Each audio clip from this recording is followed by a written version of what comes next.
Doghouse Network's on the radio dial. Big Dog's taking care of business for a while. If you're listening to another station, I don't understand. 'Cause nobody does it like Thom Abraham. Give us a call, Steve. He's a northern-bred, southern-fed, slick-talking guy. Listeners in his posse are the junkyard dogs. The SEC from Tennessee to calling them hogs. From Gainesville up to Lexington to the Tide and Tiger Land. Nobody does it like Thom Abraham. I guess I'm on here. Am I on? Can somebody respond? And good afternoon, everyone, and welcome to a Top 10 Tuesday in the Doghouse. I am your host, Thom Abraham. So glad that you have joined us for this exercise in radio excellence as we try to bring you the best show that we can possibly bring you. And we've got a lot to get into today. And in fact, from a list standpoint, we're kind of working on two lists today because it finally happened. I mean, after a horrific 11-2 season where the wheels completely fell off for the Tide. I mean, they lost 2 games. 2 games they lost on the final play of the game. No playoffs. No Heisman Trophy winner. They fell all the way to number 5 in the country in the final poll. 5! Not 2, 3, 1, 5! The depths to which Alabama fell to during this unmitigated disaster of a season. Alabama will, in fact, now be replacing both offensive and defensive coordinators. As Bill O'Brien has done what many hoped they would do, return to the NFL with the New England Patriots. And by the way, for the Patriots and Mac Jones, this is huge. I mean, it really is. They are back in the hunt now in a loaded AFC East. You look at the AFC East. You start with the Buffalo Bills. The Miami Dolphins, when Tua Tagovailoa is healthy, is resurgent. Now the Patriots and the Jets for 3/4 of the season looked really good before, collapsing under the weight of themselves at the end of the season. I mean, that's a good division. So for the 5th time in the past 7 seasons at Alabama, they will have a new offensive coordinator. Now, 3 of the 4 previous hires during that time came from the NFL. Brian Daboll, back in 2017, who did a wonderful job this year as the head coach of the New York Football Giants. Steve Sarkisian in 2019, coming from the Atlanta Falcons. And Bill O'Brien in 2021. Now, Sark and O'Brien both had college chops as well, obviously. Sark out west with Washington and USC. Bill O'Brien had been the head coach at Penn State before he took the Houston Texans job. Joey Blackwell of BamaCentral.com is coming up in a few minutes to talk about that. And we'll list the candidates on both sides of the ball. That'll be one of our lists. And tonight, the Baseball Hall of Fame class of 2023, which we know has Fred McGriff in it, will be announced. And it's going to be really close to see if anyone else makes it. Former Vol Todd Helton has the best shot right now based on the public ballots. The public ballots have him at around 80%. Usually when the private ballots come in, everybody's numbers go down a little bit. Will he lose too much to fall below the 75% threshold that you need to get into the Hall of Fame? I don't know. Could happen. Maybe, maybe not. We'll get into that, and we'll get into the case for Andrew Jones, who I've been making a case for Andrew Jones for years. He's running at about 68% now in his 6th year. Now I feel more comfortable than ever that Andrew Jones is going to get there. I don't know what the delay is, though. I mean, if you look at Andrew Jones's numbers, I don't know what the delay is. We'll get into that with Alan Carpenter, who's covered the Braves for years. That's coming up on top of the 1 o'clock hour. And speaking of the Braves, for the first time in 47 years, a Carey will not be on the mic in Atlanta, as Skip Carey has jumped to the St. Louis Cardinals. Well, I guess unless Josh Carey goes there. But, I mean, the likelihood of our friend Josh Carey going from, Double-A to the Atlanta Braves, I think are remote. I'm gonna go on a limb and say Josh Carey's probably not getting a gig. Jim Powell might get that gig. That wouldn't be bad. We'll see where they go. I mean, that's a prime gig. Just like the Cardinals gig was a prime gig. That's a prime gig. But the money from the Cardinals is just, it's a different kind of money than the money that the Braves and their Bally's regional Fox, whatever they call it now, Sinclair Network has. Now, it's great. It's a great move for the St. Louis Cardinals. It's fantastic for them. It's a huge gift for the Cards. And, of course, his grandfather, Harry Carey, was with the Cards for years. I mean, we think of Harry Carey, you think of the Cubs. You know, Harry Carey did the White Sox as well in Chicago. But originally, he did the Cardinals. I think that was his first Major League Baseball gig was the Cardinals. I'll look it up. But he was the Cardinals voice for a long time. And Auburn football will also have a new man in the booth, as you just heard on the Chuck Oliver Show with Dan Matthews. Jason Campbell is replacing Stan White. To be honest, I think that's going to be great for the most part. Look, Stan White was a fine guy. There's no doubt about it. He was a fine guy. I had a hard time listening to Stan White do an Auburn game. I mean, homerism beyond homerism. I'll say this. The one bugaboo for me, and Jason Campbell did this throughout that entire interview with Dan Matthews. The one bugaboo for me is guys who use we in broadcasts. And I get that Campbell, like Stan White, played for the team. I get that. But it just sounds so amateurish to be saying we. You are not part of the team. You cover the team. You're not part of the team. It should be Auburn. It should be they. What they need to do. And what Auburn has coming back this year. And Auburn could do this, and Auburn could do that, and the Tigers. We? Are you on a coaching staff? No. Yes, you played for the team, but you're basically a fan now. You are a fan now, and in your case, you are a broadcaster that covers the team. I mean, this is just my opinion, but you got a mouse in your pocket? All right, phone lines are open, 256-576-4977. First open line segment will be more towards the bottom of the hour. You can also text the show, 732-9TA-SHOW. That's open 24/7. Use it as much as you want. 732-982-7469. Great way to communicate with the show. My personal Twitter feed is at Thom Abraham Show. The station's feed is at 97.7 ESPN, where you can watch the show on Facebook and Twitter at 97.7 ESPN. You can watch it on Twitch and YouTube at WZZN TV. Go to 977ESPN.com, get links to all of that stuff. And get our apps. Get the Zone app. Get the Blitz app. You need the apps. You got the apps. You get the shows. You get Zone 2 and Zone 3 and Zone 4. We're going over our calendar in our staff meeting half an hour ago. And this is on Zone 2, and this is on Zone 4, and this is going to be on Zone 3, and this is going to be on the air, and this is going to be on the Blitz. And I mean, we have everything that's anything for you, but you just need to have the apps so that you can hear all of that stuff. Now, our other top 10 today, is the 10 best players in the Hall of Fame, or not in the Hall of Fame. Our 10 best players not in the Hall of Fame that should be in the Hall of Fame if they weren't cheaters. And we'll see how many that we come up with on that list. Grizz and I are going to freeform that list here in just a minute. He's over there in that little glass booth with the slanted ceiling. He's playing the Platters That Matter and the Stacks of Wax. He's manning the phones. He's keeping us on the air. DJ Grizzy Grizz. Who in the blue hell are you? What is your name? Detective. It doesn't matter what your name is.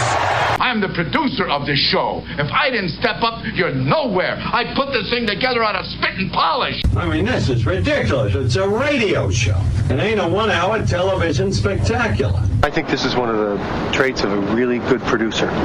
Keep the talent happy. I'm all jacked up on Mountain Dew. Now, Tom, Hey, Thom. He may be the smartest person that I've ever met. Testosterone high today. What's that? Testosterone, whatever the it is. Testosterone. I wake up in the morning, I piss excellence. It really doesn't matter what you think. All right? It really doesn't matter what you say.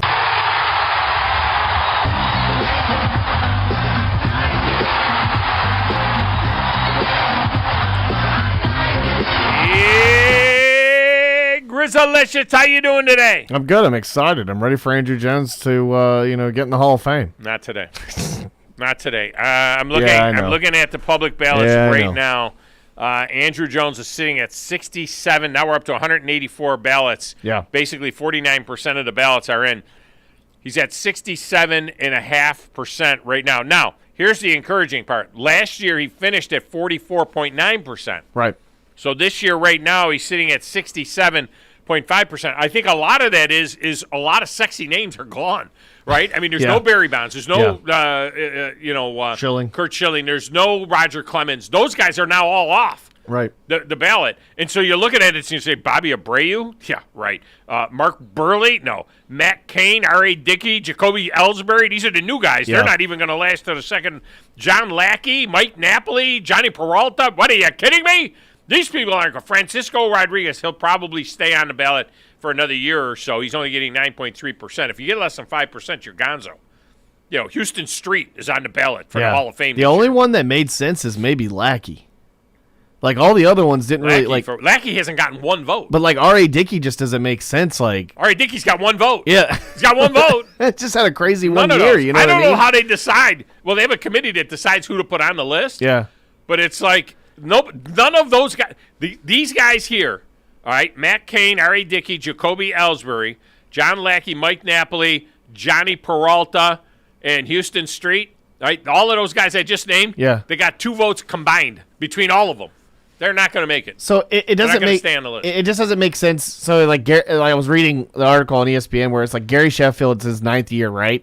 And he hit 400 more RBIs than Ken Griffey Jr. Yeah. And yet he's not going to make it. And are we looking at home runs? What are we looking at when it comes to putting guys in the Hall of Fame? You wonder, is Sheff under that cloud? Yeah, a little bit. Well, so Jeff Kent. So they're talking about in the article on ESPN. So Jeff Kent is at 50. Yeah, he's at 50, and he has 100 less home runs than I think it was. Who's going in? Than Fred McGriff. Yeah.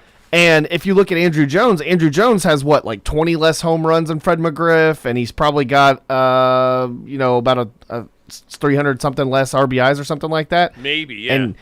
But Andrew Jones, the 10 Gold Gloves. You can make the case that Andrew Jones might be the best center fielder ever. Yes. You can make the case. Yes. And we'll make that case. Andrew Jones, there's a factor that they use to judge outs.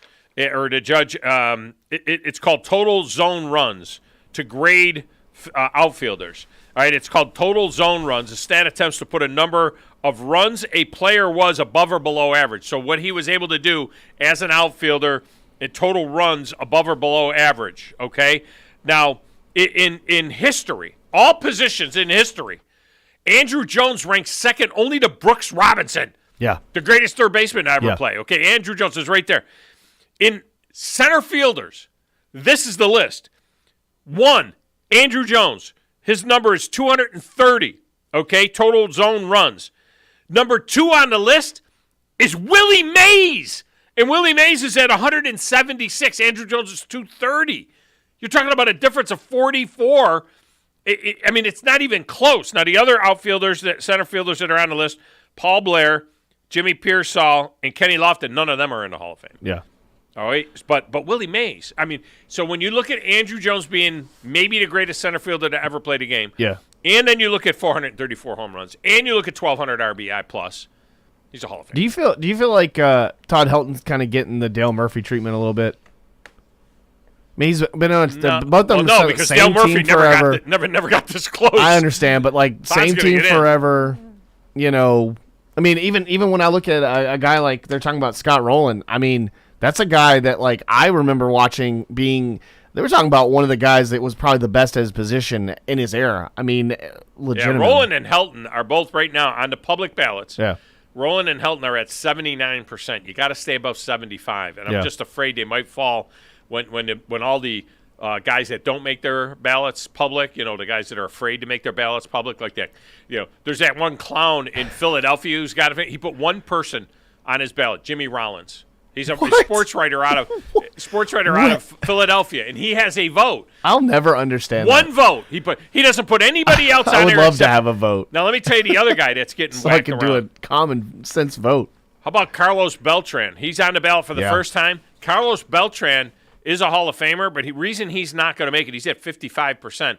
They are going to penalize Carlos Beltran for being a part of the Astros fiasco. Yeah. This first year. 2 or 3 or 4 years down the road, he's in. But Carlos Beltran is considered kind of like the steroid guys because of the cheating with the Astros. So anyway, we'll get into this throughout the show, and we want to get you guys' opinion on it as well. And Carp will join us at the top of the 1 o'clock to talk about it. But next up is Joey Blackwell, because it's time. Alabama, they were 2-11? Oh, I'm sorry, they were 11-2. I thought they were 2-11. Joey Blackwell's coming up next, and we'll talk about the list of potential coordinators on both sides of the ball right here on 97.7 ESPN The Zone.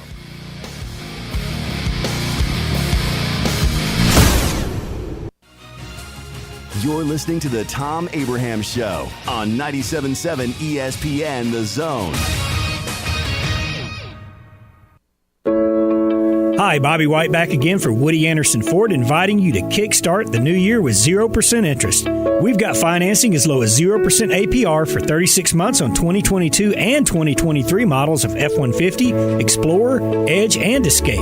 Plus, there's an extra $1,000 bonus cash on F-150 XLT. Come on in to Woody Anderson Ford today and choose from over 100 F-150s and nearly 50 Explorers. I bet you can find exactly what you're looking for. And we've also got longer-term financing as low as 4.9% for up to 72 months. It's available on 2022 F-150, Explorer, Edge, Escape, and Mustang. With your good credit, these offers are through Ford Motor Credit. Offers end January 31st. At Woody Anderson Ford, we'd be glad to walk you through the online ordering, too. Plus, you'll get $1,000 bonus cash. Come see us and let's get 2023 off to a great start. Woody Anderson Ford, Jordan at Sparkman. Hope to see you soon. No representation is made that the quality of the legal services to be performed is greater than the quality of legal services performed by other lawyers. This is Attorney Tommy Sinyard on behalf of Sinyard Law, and again proud to be a sponsor of All Things Football here on ESPN Radio. My son Bart and I started our own law firm July 1 and are very proud and excited to be bringing you our 50 years of collective national award-winning injury trial law experience. Check us out on the web, sinyardlaw.com. Sinyard Law, nationally recognized, locally respected. Thom Abraham here from my friend Brian Hamaker and his team at North Alabama Mortgage. Look, buying a home is the biggest purchase you will make in your life, and it can be a bit intimidating, so you want people that can help walk you through the mortgage process and get you the best deal possible. That's what North Alabama Mortgage does, and they do it in Alabama, Tennessee, and Florida, from first-time purchases to refis, conventional, VA, FHA, and USDA loans. They have the solution at North Alabama Mortgage. Visit NorthAlabamaMortgage.com to learn more. That's NorthAlabamaMortgage.com. TOC Sports has been there for you. Now, you're probably asking yourself, what does that mean? It means for more than 20 years, Alabama's largest orthopedic group has been there providing coverage and care to more schools and student athletes in the Tennessee Valley than any other group. It means whether you are the star football player, the all-region volleyball ace, or someone who hurt their knee in a weekend pickup basketball game, TOC Sports physicians are proud to have the opportunity to care for all your orthopedic needs. It means for parents, coaches, athletes, desk jockeys, or even weekend warriors, TOC Sports physicians continue to meet and exceed the orthopedic and sports medicine needs of our community. But most importantly, during these challenging times, we're here for you now, and will continue to be here. So as long as there are players on the field, games to be played, and contests to be won, the orthopedic specialists from TOC Sports will be ready to help. We don't know what the future holds, but you can count on the TOC Sports team to stay committed to you, so you can stay in the game. Call 256-539-2728 today and ask to see a TOC Sports physician. Check them out online, also Facebook, Twitter, and Instagram. You know, this process is all about talking ball. Listen to Talkin' Ball with Scott Tyson and Drew DeArmond. What did they want privacy for? To just start talking ball. Every weekday morning, wake up with Scott and Drew. It's Talkin' Ball. 97.7 ESPN, The Zone.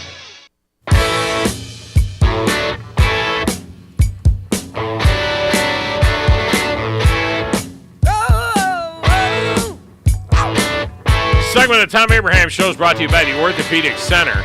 For all your orthopedic needs, it's the Orthopedic Center. You went to your doctor says, I think you need to see an orthopedic. You say to your doctor, it needs to be a referral to the Orthopedic Center, which he was probably going to do anyway, but you say, let's get this done. They got a specialist for whatever ails you. They've got it for you at the Orthopedic Center. And longtime sponsors of the show, longtime sponsors of everything that we bring to you. Anytime we need help for special programming, they're there. I mean, that's just the way these guys roll, and they do a tremendous job. They take care of pretty much every high school in the North Alabama area. All right. Joining us now, a guy that does a tremendous job at BamaCentral.com and for talking all things Alabama. Look, the basketball team's number 2 in the country, but hey, there's an offensive coordinator or a defensive coordinator up there in Tuscaloosa. All right, they got to play a game in 8 months, and they're coming off a 2-11 season, for God's sakes. They got to play a game. This is first and foremost, got to get coordinators. Basketball team thing will take care of itself.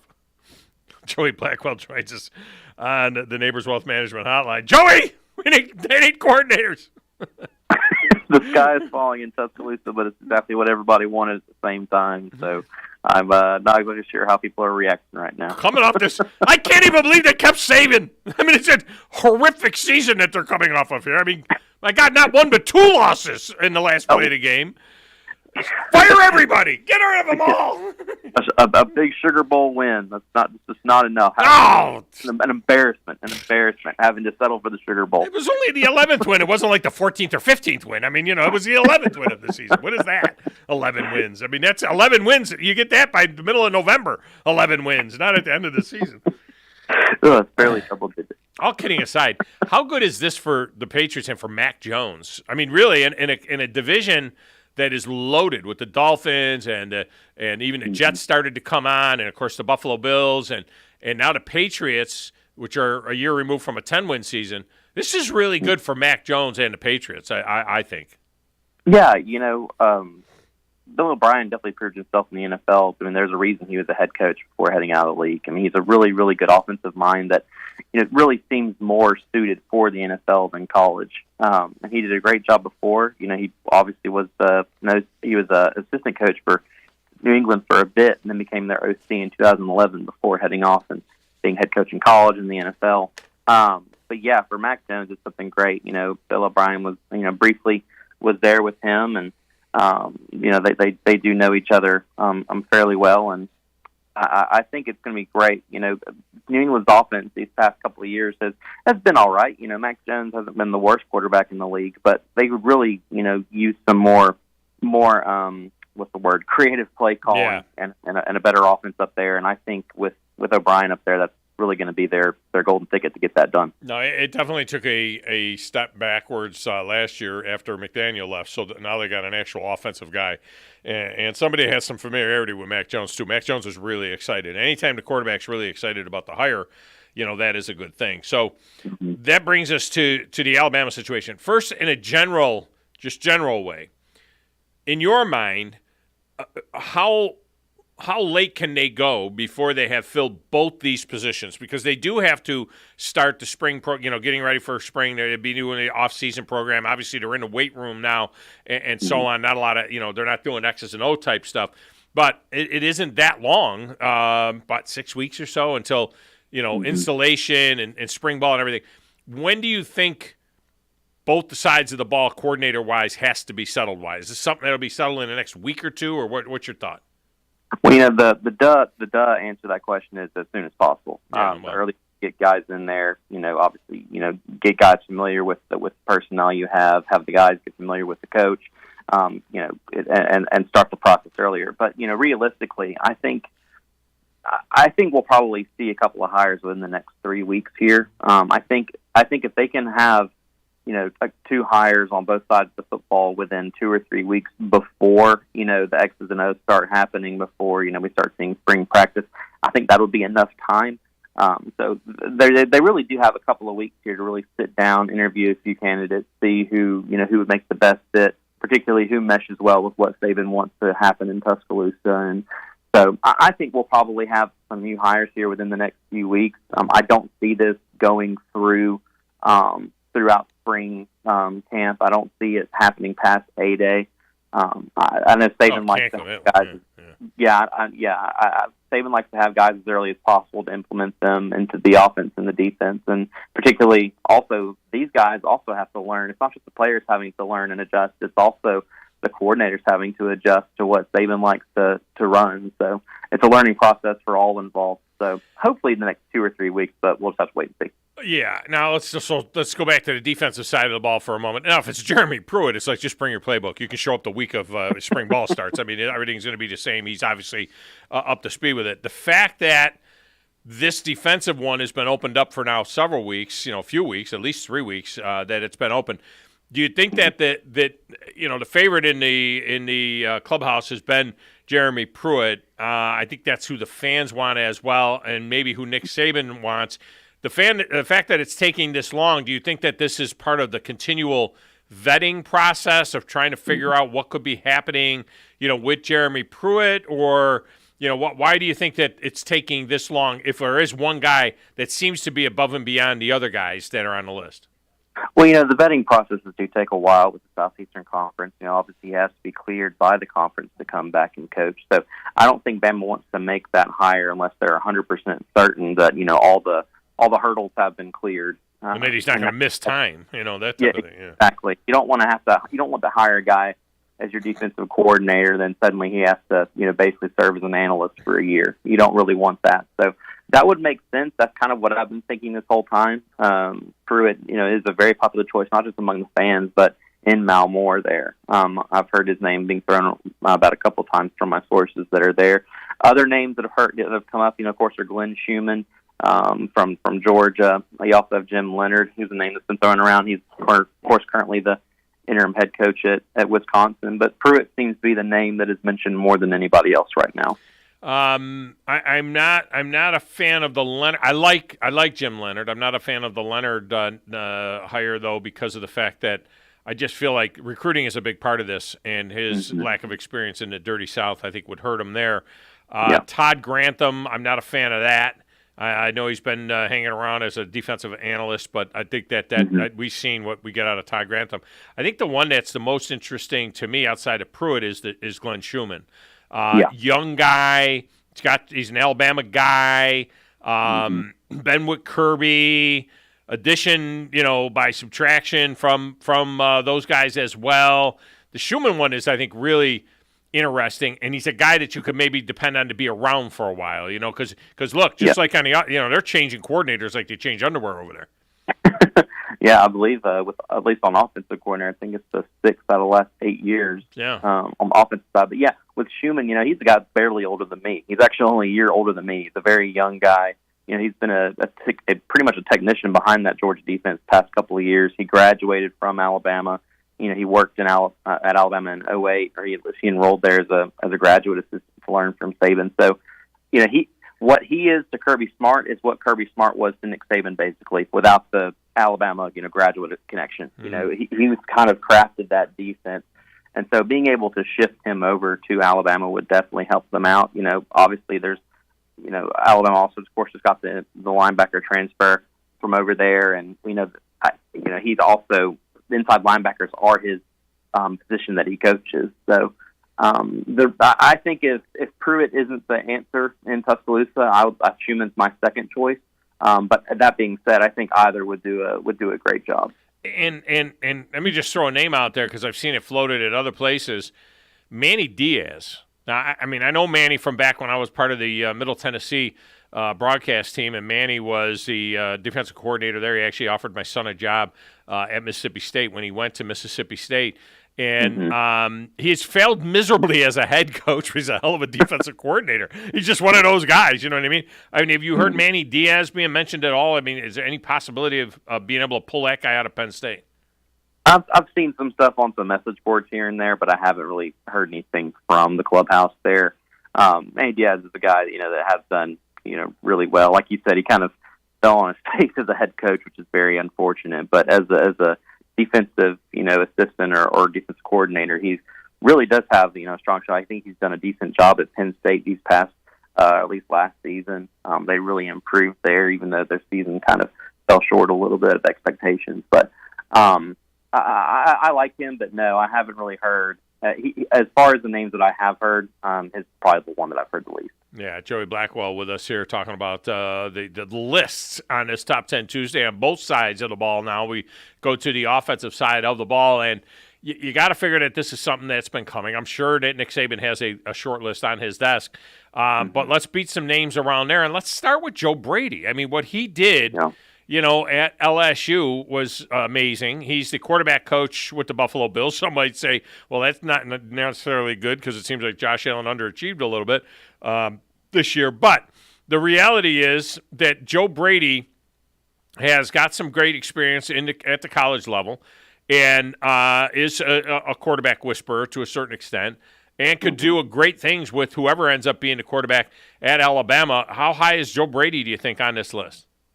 He's got to be up there. I mean, I think right now Jeff Lebby is probably the number one guy on the list, but Joe Brady is right on his heels. Obviously he's a familiar name to Alabama fans. He was kind of a young unknown before that 2019 season where LSU had not just one of the greatest offenses that year, but one of the greatest of all time, period, in college football. Joe Burrow, he helped, like you said, he's a quarterback whisperer, helped Joe Burrow to that Heisman Trophy there, and then was immediately pretty much hired head of the NFL by the Carolina Panthers, which didn't work out for him. Now, of course, like you said, he's with the Buffalo Bills. So I could definitely see him coming and fitting in, especially with the crop of quarterbacks that Alabama has had over the few years, coming off of a Heisman Trophy from Bryce Young the year prior. I think he likes to work with quarterbacks of that caliber, and there's definitely been a lot in Tuscaloosa lately, and there's a lot in both last year and this year's recruiting class coming in. So I would like to see him in Tuscaloosa. I think he'd be a great fit.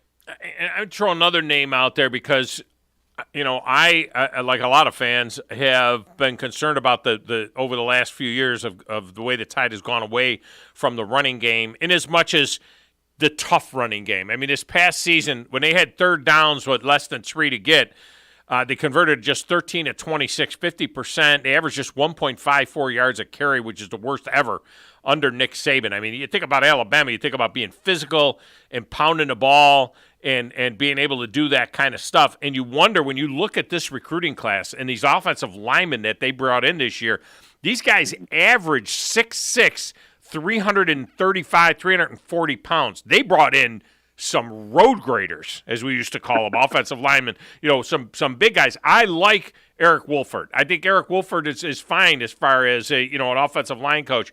They just need to get back to putting a hand in the dirt and rocking people off the ball. And if that's what you want to do, Greg Roman is out there right now. Saban has gone to the NFL in the past and got guys out of the NFL in the past that were out on the street.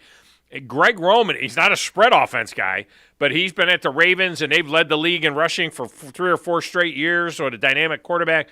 When he was with the 49ers, and the Buffalo Bills, they always ran the ball a lot. They had powerful type running games. What about Greg Roman?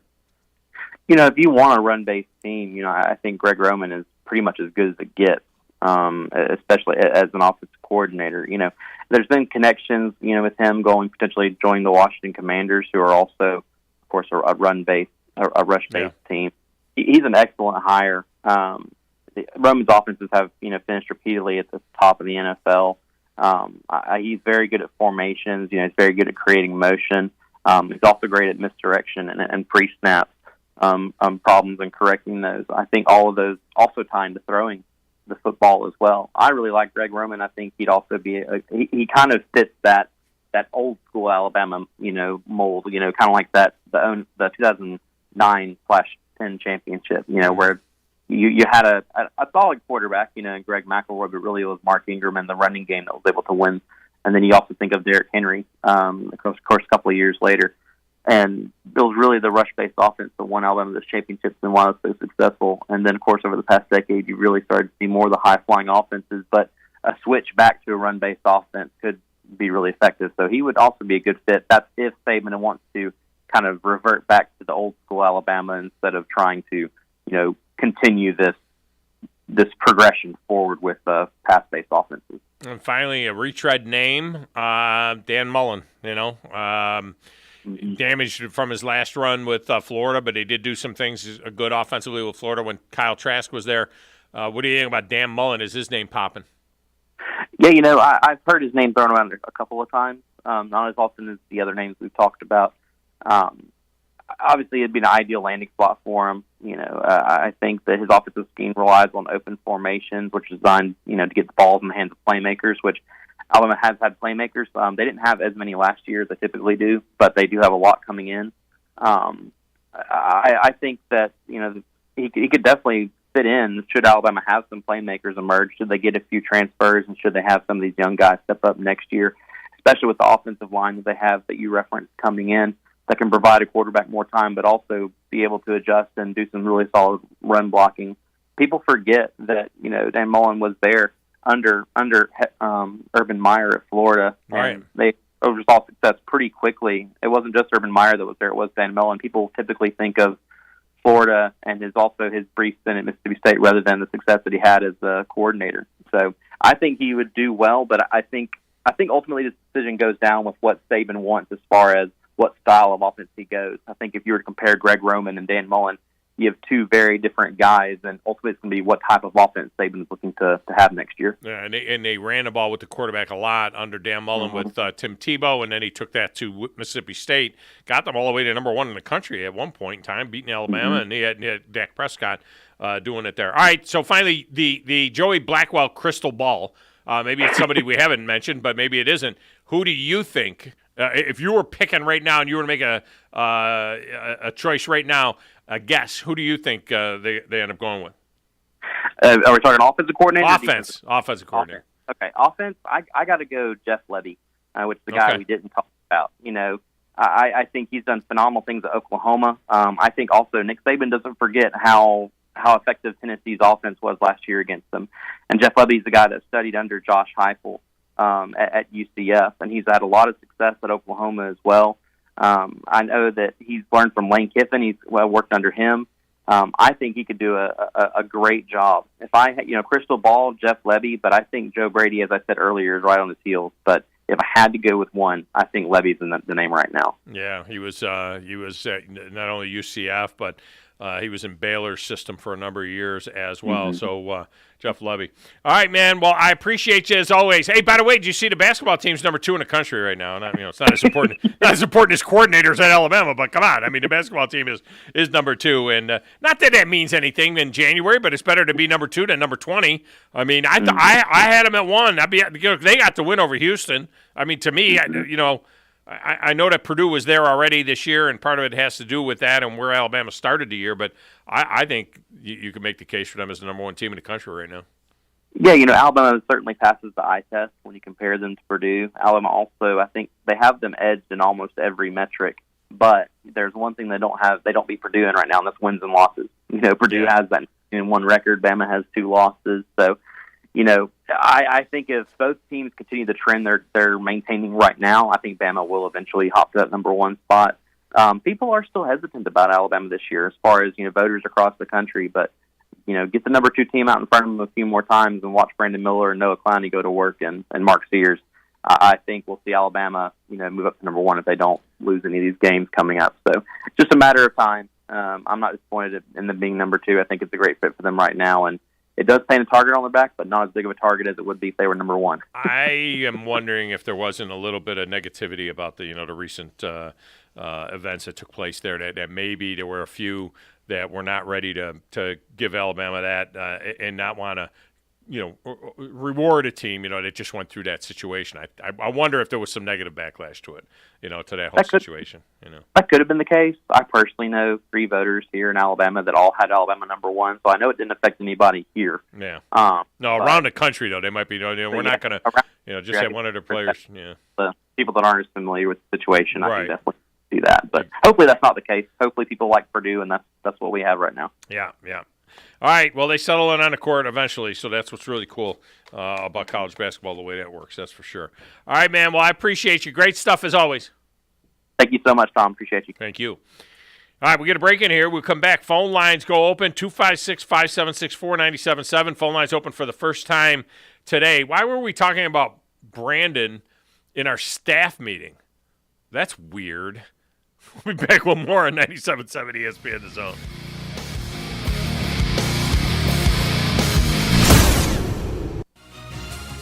You're listening to the Thom Abraham Show on 97.7 ESPN The Zone. Mark and Henry McDaniel, attorneys at law, are proud alumni of Madison Academy, and Madison Academy is proud of them. They have served our community through their practice, through volunteerism and service on national, state, and local boards.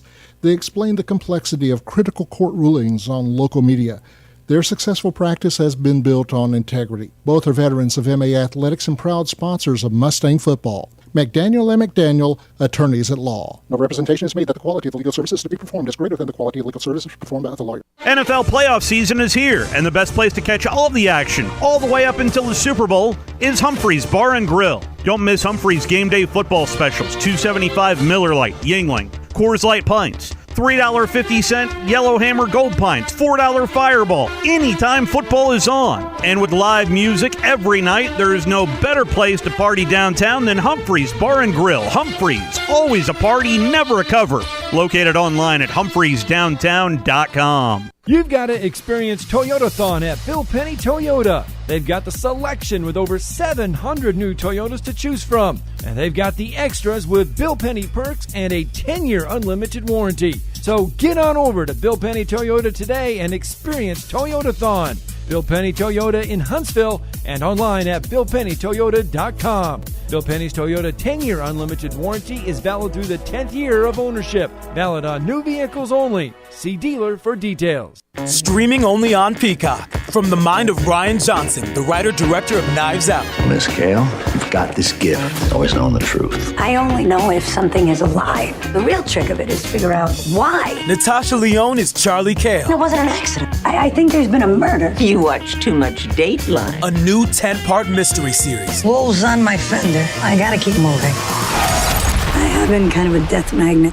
Poker Face, streaming January 26th, only on Peacock. From the Fox 54 Weather Center, I'm Chief Meteorologist Jordan Dressman. Clouds are going to be on the increase as we head into the later part of the afternoon. Temperatures climbing into the low and mid-50s. Rain's going to move into the Tennessee Valley once we get to the later part of the afternoon and then early into the evening. Rain is going to pick up in both coverage and intensity as we head into the overnight, early into your Wednesday morning. Very, very heavy rain at times during that period. We could also see a couple of embedded thunderstorms. I'm Chief Meteorologist Jordan Dressman on your home for ESPN Radio, 97.7 ESPN The Zone. Everything you need is just a click away. I screw up sometimes, silly. Okay, almost everything. Come on, pal. Tell your fortune. Log on today, 977ESPN.com. 97.7 ESPN, The Zone. This is Paul Feinbaum. Listen to me coming up today at 2. Now back to the Thom Abraham Show on 97.7 ESPN, The Zone.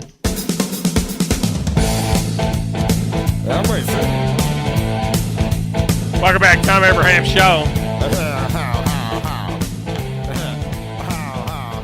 So we're having our staff meeting today, right? And the next thing you know, we got like a side meeting going on in the meeting, which annoys me to no end. But we got this other thing going on in the meeting, and they're talking about Brandon. I'm like, what are they talking about Brandon for? So finally I was able to deduce, because it wasn't on the agenda for the meeting, which I had in front of me. And then I'm like, why are they talking about Brandon? And it turns out, Grizz, I guess, so UAH has a game in Rome on Saturday. Rome, Georgia, not Rome, Italy.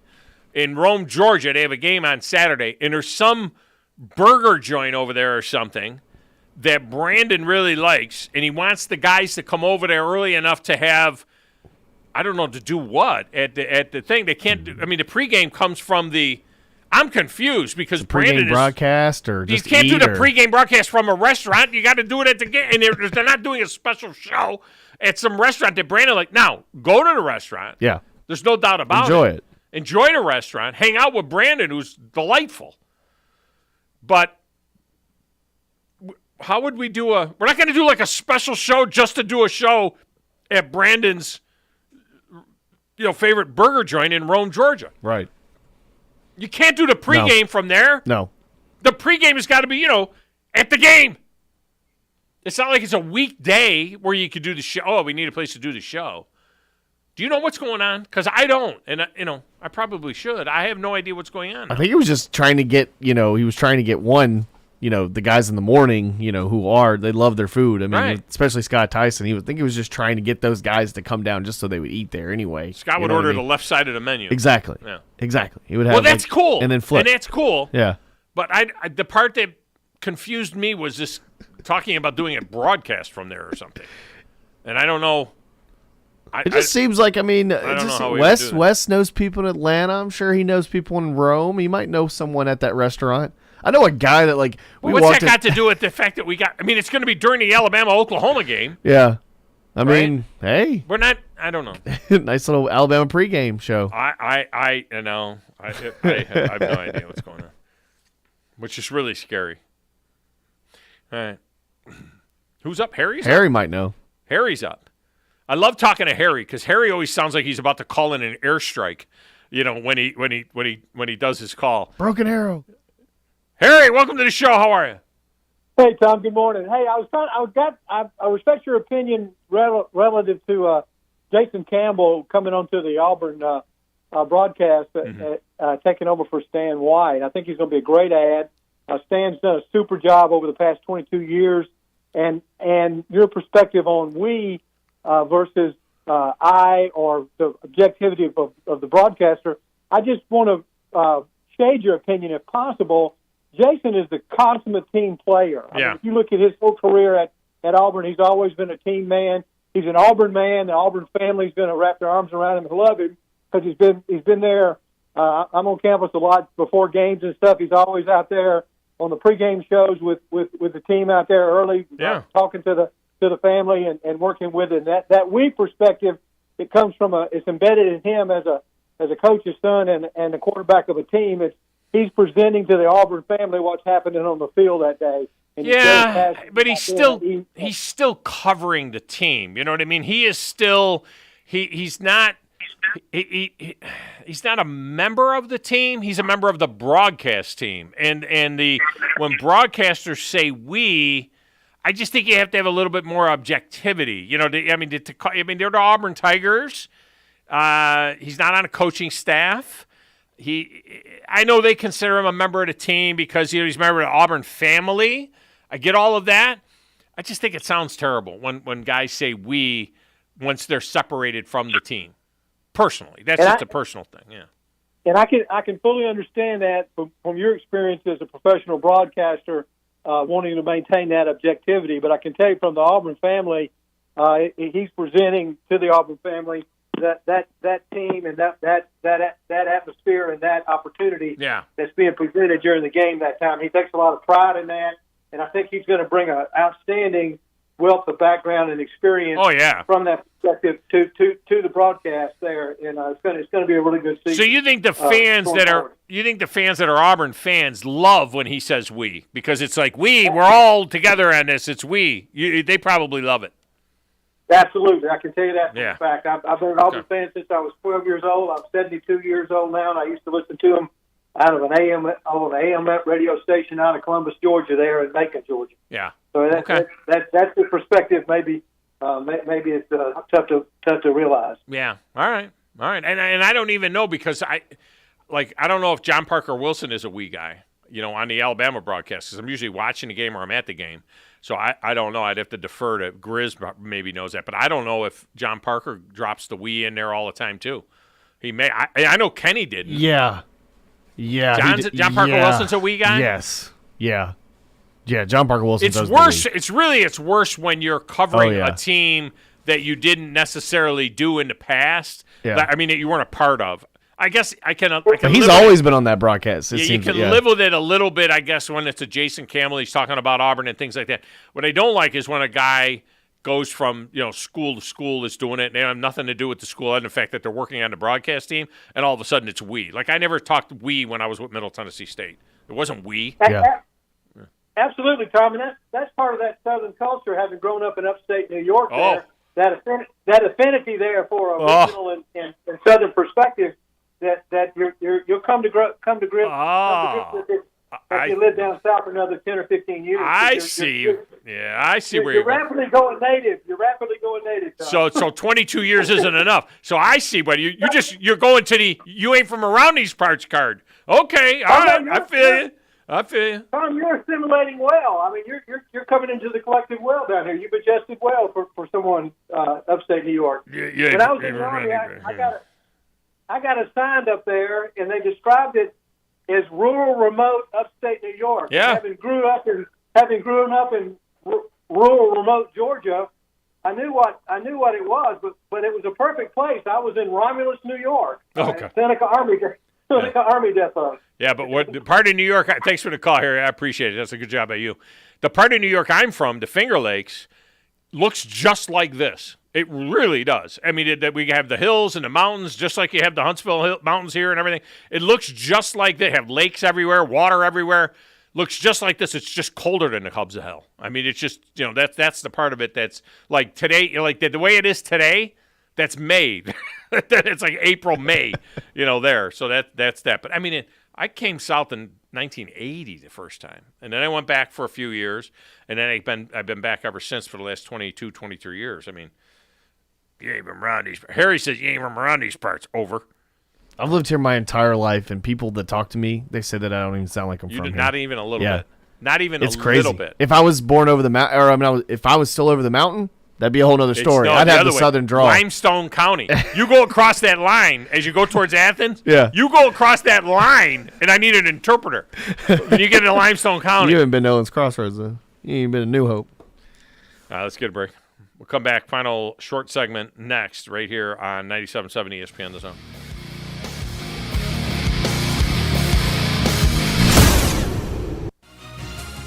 You're listening to the Thom Abraham Show on 97.7 ESPN The Zone.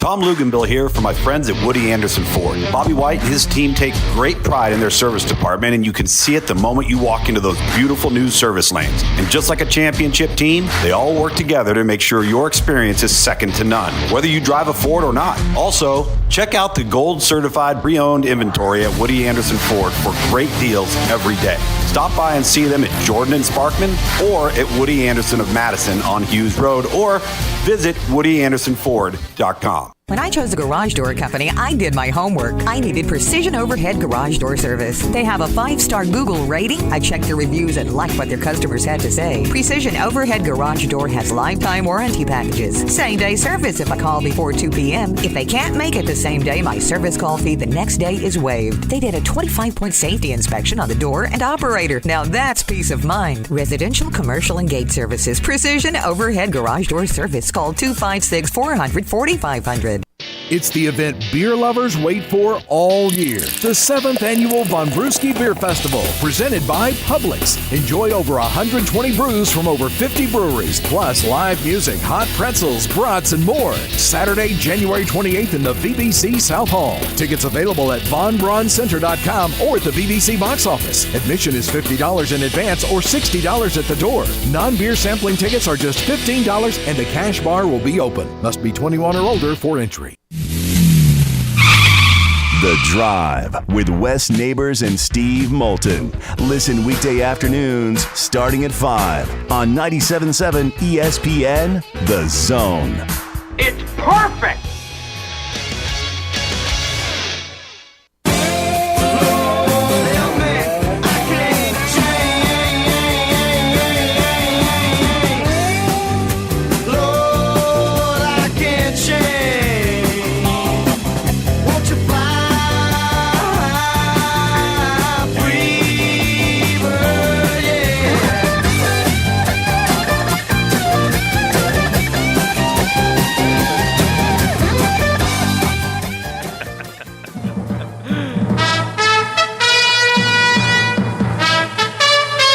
I told Grizz we had some breaking news. I said, hit the breaking news right off the music. And then he hits us with the greatest single piece of music ever recorded in the history of mankind. And I immediately threw my hand in the air like, stop, I gotta hear the jump. I want to hear the jump into the instrumental for Freebird. Oh, God, I could just listen. It sounds so good. I always encourage people, listen to the show in headphones. All right? All you people out there, get headphones and listen to the show with headphones on because you're missing the greatest playlist. Sounds great on the app. Oh, my gosh. It sounds great all the time. Put those headphones on, and then you can listen to that music, too. All right, we have breaking news. Where's that breaking news? There we go. All right, after leading the Tennessee Volunteers to their first 11-win football season in over 2 decades, SEC Coach of the Year Josh Heupel has earned a contract extension through January of 2029, Grizz. What is this, 2023? You got 6 more years for Josh Heupel. Yeah, I mean... that high school offense? Yeah, that high school Heupel offense, which was number 1 in the country this year. Certainly. Now, remember when Shock and Awe came, with Gus Malzahn. It took about 2 years. Everybody caught up with that stuff, and that was the end of that. But he took over a team that was 3-7. They've gone 18-8 over the last couple of years. He became just the 4th Tennessee coach. Philip Fulmer, General Nealon, and Bowden Wyatt, 1956, to lead Tennessee to a number 1 ranking when they were number 1 before they got spanked by Georgia. And he's the first Vols coach in 21 years to beat Alabama, Florida, and LSU in the same season. So congratulations to Josh Heupel. He'll be your Tennessee coach for the next 6 years or 2 if they start losing again. All right, coming up next, Alan Carpenter. We shift gears. It's Hall of Fame Day in baseball. We'll talk about that next, the 97.7 ESPN The Zone. Are you tired of chasing a roofing contractor to show up on time or even show up at all? I'm Sam Fleming with Fleming Roofing and Restoration. Our motto at Fleming Roofing is we show up. Our goal at Fleming Roofing is to provide the reliable customer service that you deserve, and we have the resources to meet all of your roofing needs: residential, commercial, industrial, replacement, or repairs. We are manufacturer certified for roof coatings, single-ply membranes, and asphalt shingles. Whenever you need a roofing professional you can count on, call Fleming Roofing and Restoration. We are committed to finding the solution that meets your needs. We don't have quotas or heavy-handed sales tactics. Fleming Roofing. We have expert experience. We show up. Free estimates. Residential, commercial, industrial, replacement, or repairs. Check us out at FlemingHSV.com. FlemingHSV.com. When you need a quick response, it's Fleming Roofing and Restoration. We show up. Are you in the market for a recreational vehicle? Do you want to get out and see more of this beautiful country? Well, imagine hearing the laughter of your little ones enjoying gooey s'mores by a cozy campfire and making lasting memories with your friends and family from the comfort of a new camper. We can make your dreams come true at Hall's RV. With over 15 years in the camping business, we know how to get our customers into the perfect camper. We have several models and floor plans here for you to choose from, both new and used. We're family owned and operated with fantastic deals and great service. Everyone wants to work with people they can trust, so come on down to Hall's RV and get the deal of a lifetime. We'll treat you right and get you on the road in the camper of your dreams. Visit us on Highway 431 in Albertville. Hall's RVs, where we sell fun. Or see us on the web at www.hallsrvsales.com. This is SportsCenter. I'm Christine Lisi. It's back to New England for Bill O'Brien, where his NFL career began in 2007 as a coaching assistant. He's returning to the Patriots, become their next offensive coordinator, a job he previously held with the team, according to ESPN's Adam Schefter and Chris Lowe. O'Brien, a former head coach of the Houston Texans and Penn State, spent the last 2 seasons as the OC at Alabama under Nick Saban. He'll be charged with, among other things, raising the game of quarterback Mac Jones. This past season, New England did not name an official play caller. Matt Patricia, whose primary NFL background is on the defensive side, was New England's primary play caller. Michaela Schifrin, now the most successful female skier in the history of the sport. She picked up her 83rd World Cup victory by winning the slalom in Italy. She needs just 3 more wins to match the overall mark between men and women of 86 victories.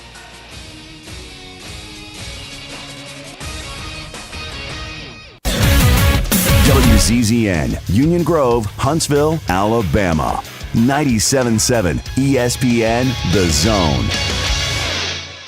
And now, a man who knows what you ate for breakfast. Time now for the biggest thinker of them all. He knows it all. He is Drew DeArmond.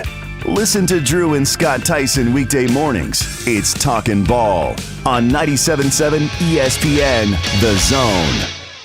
From the Fox 54 Weather Center, I'm Chief Meteorologist Jordan Dressman. Clouds are going to be on the increase as we head into the later part of the afternoon. Temperatures climbing into the low and mid-50s. Rain's going to move into the Tennessee Valley once we get to the later part of the afternoon and then early into the evening. Rain is going to pick up in both coverage and intensity as we head into the overnight, early into your Wednesday morning. Very, very heavy rain at times during that period. We could also see a couple of embedded thunderstorms. I'm Chief Meteorologist Jordan Dressman on your home for ESPN Radio, 97.7 ESPN The Zone.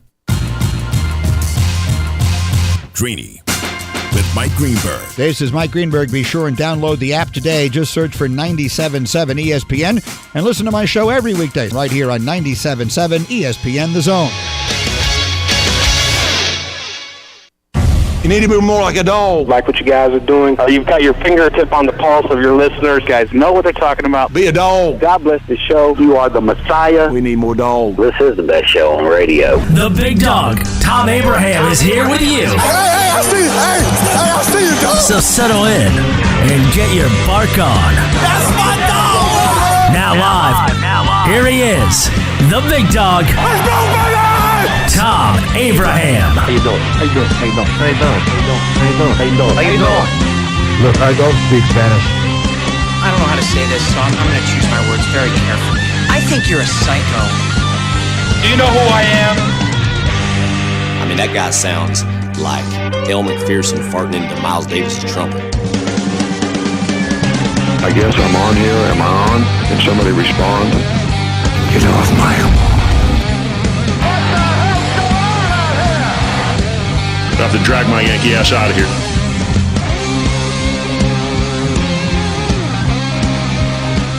And welcome back, hour number 2 of the Thom Abraham Show. So glad you are with us on a Top 10 Tuesday. And, look, I know we're kind of, wrapped up in the coordinator talk for Alabama, and we can get back to that as well. We'll get the phone lines open up again in a minute. But today, as I said in the opening of the show, today's the day that the baseball writers are going to pick the next class of Hall of Famers, if anyone. In this segment of the show is brought to you by Woody Anderson Ford. For all your service needs, it's the service department at Woody Anderson Ford. It's second to none, regardless of what kind of vehicle you have. They can get it taken care of for you at Woody Anderson Ford.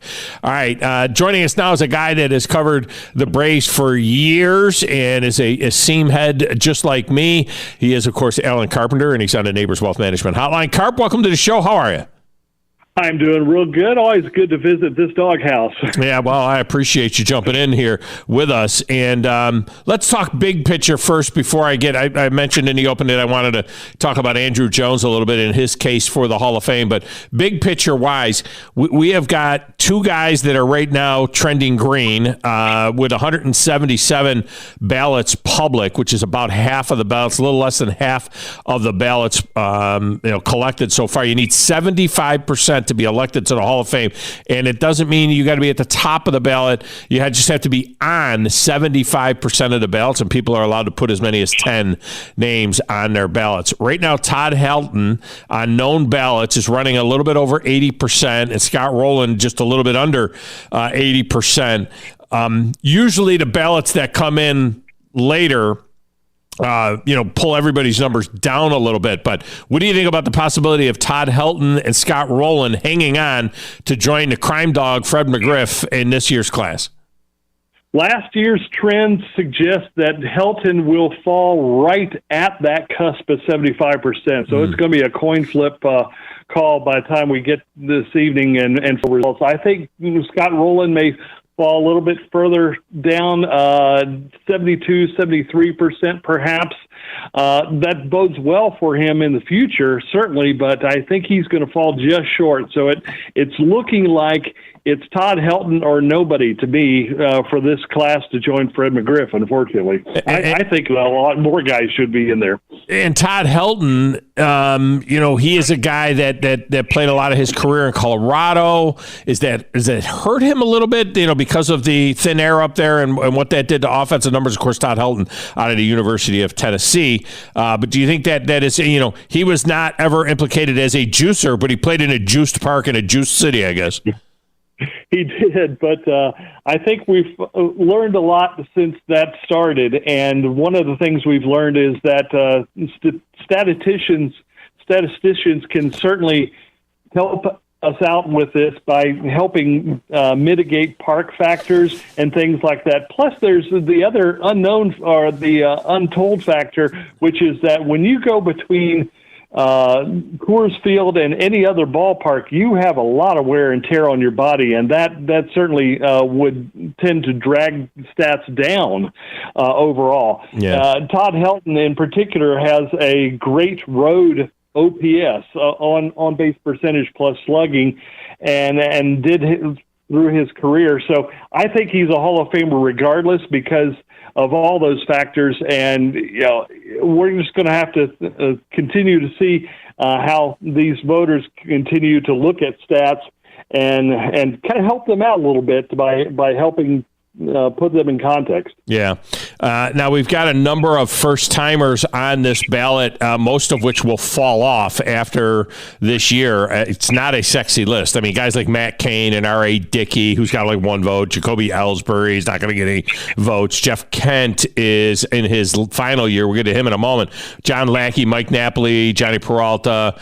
Those guys, I think Francisco Rodriguez will stay on the ballot. Houston Street will not stay on the ballot.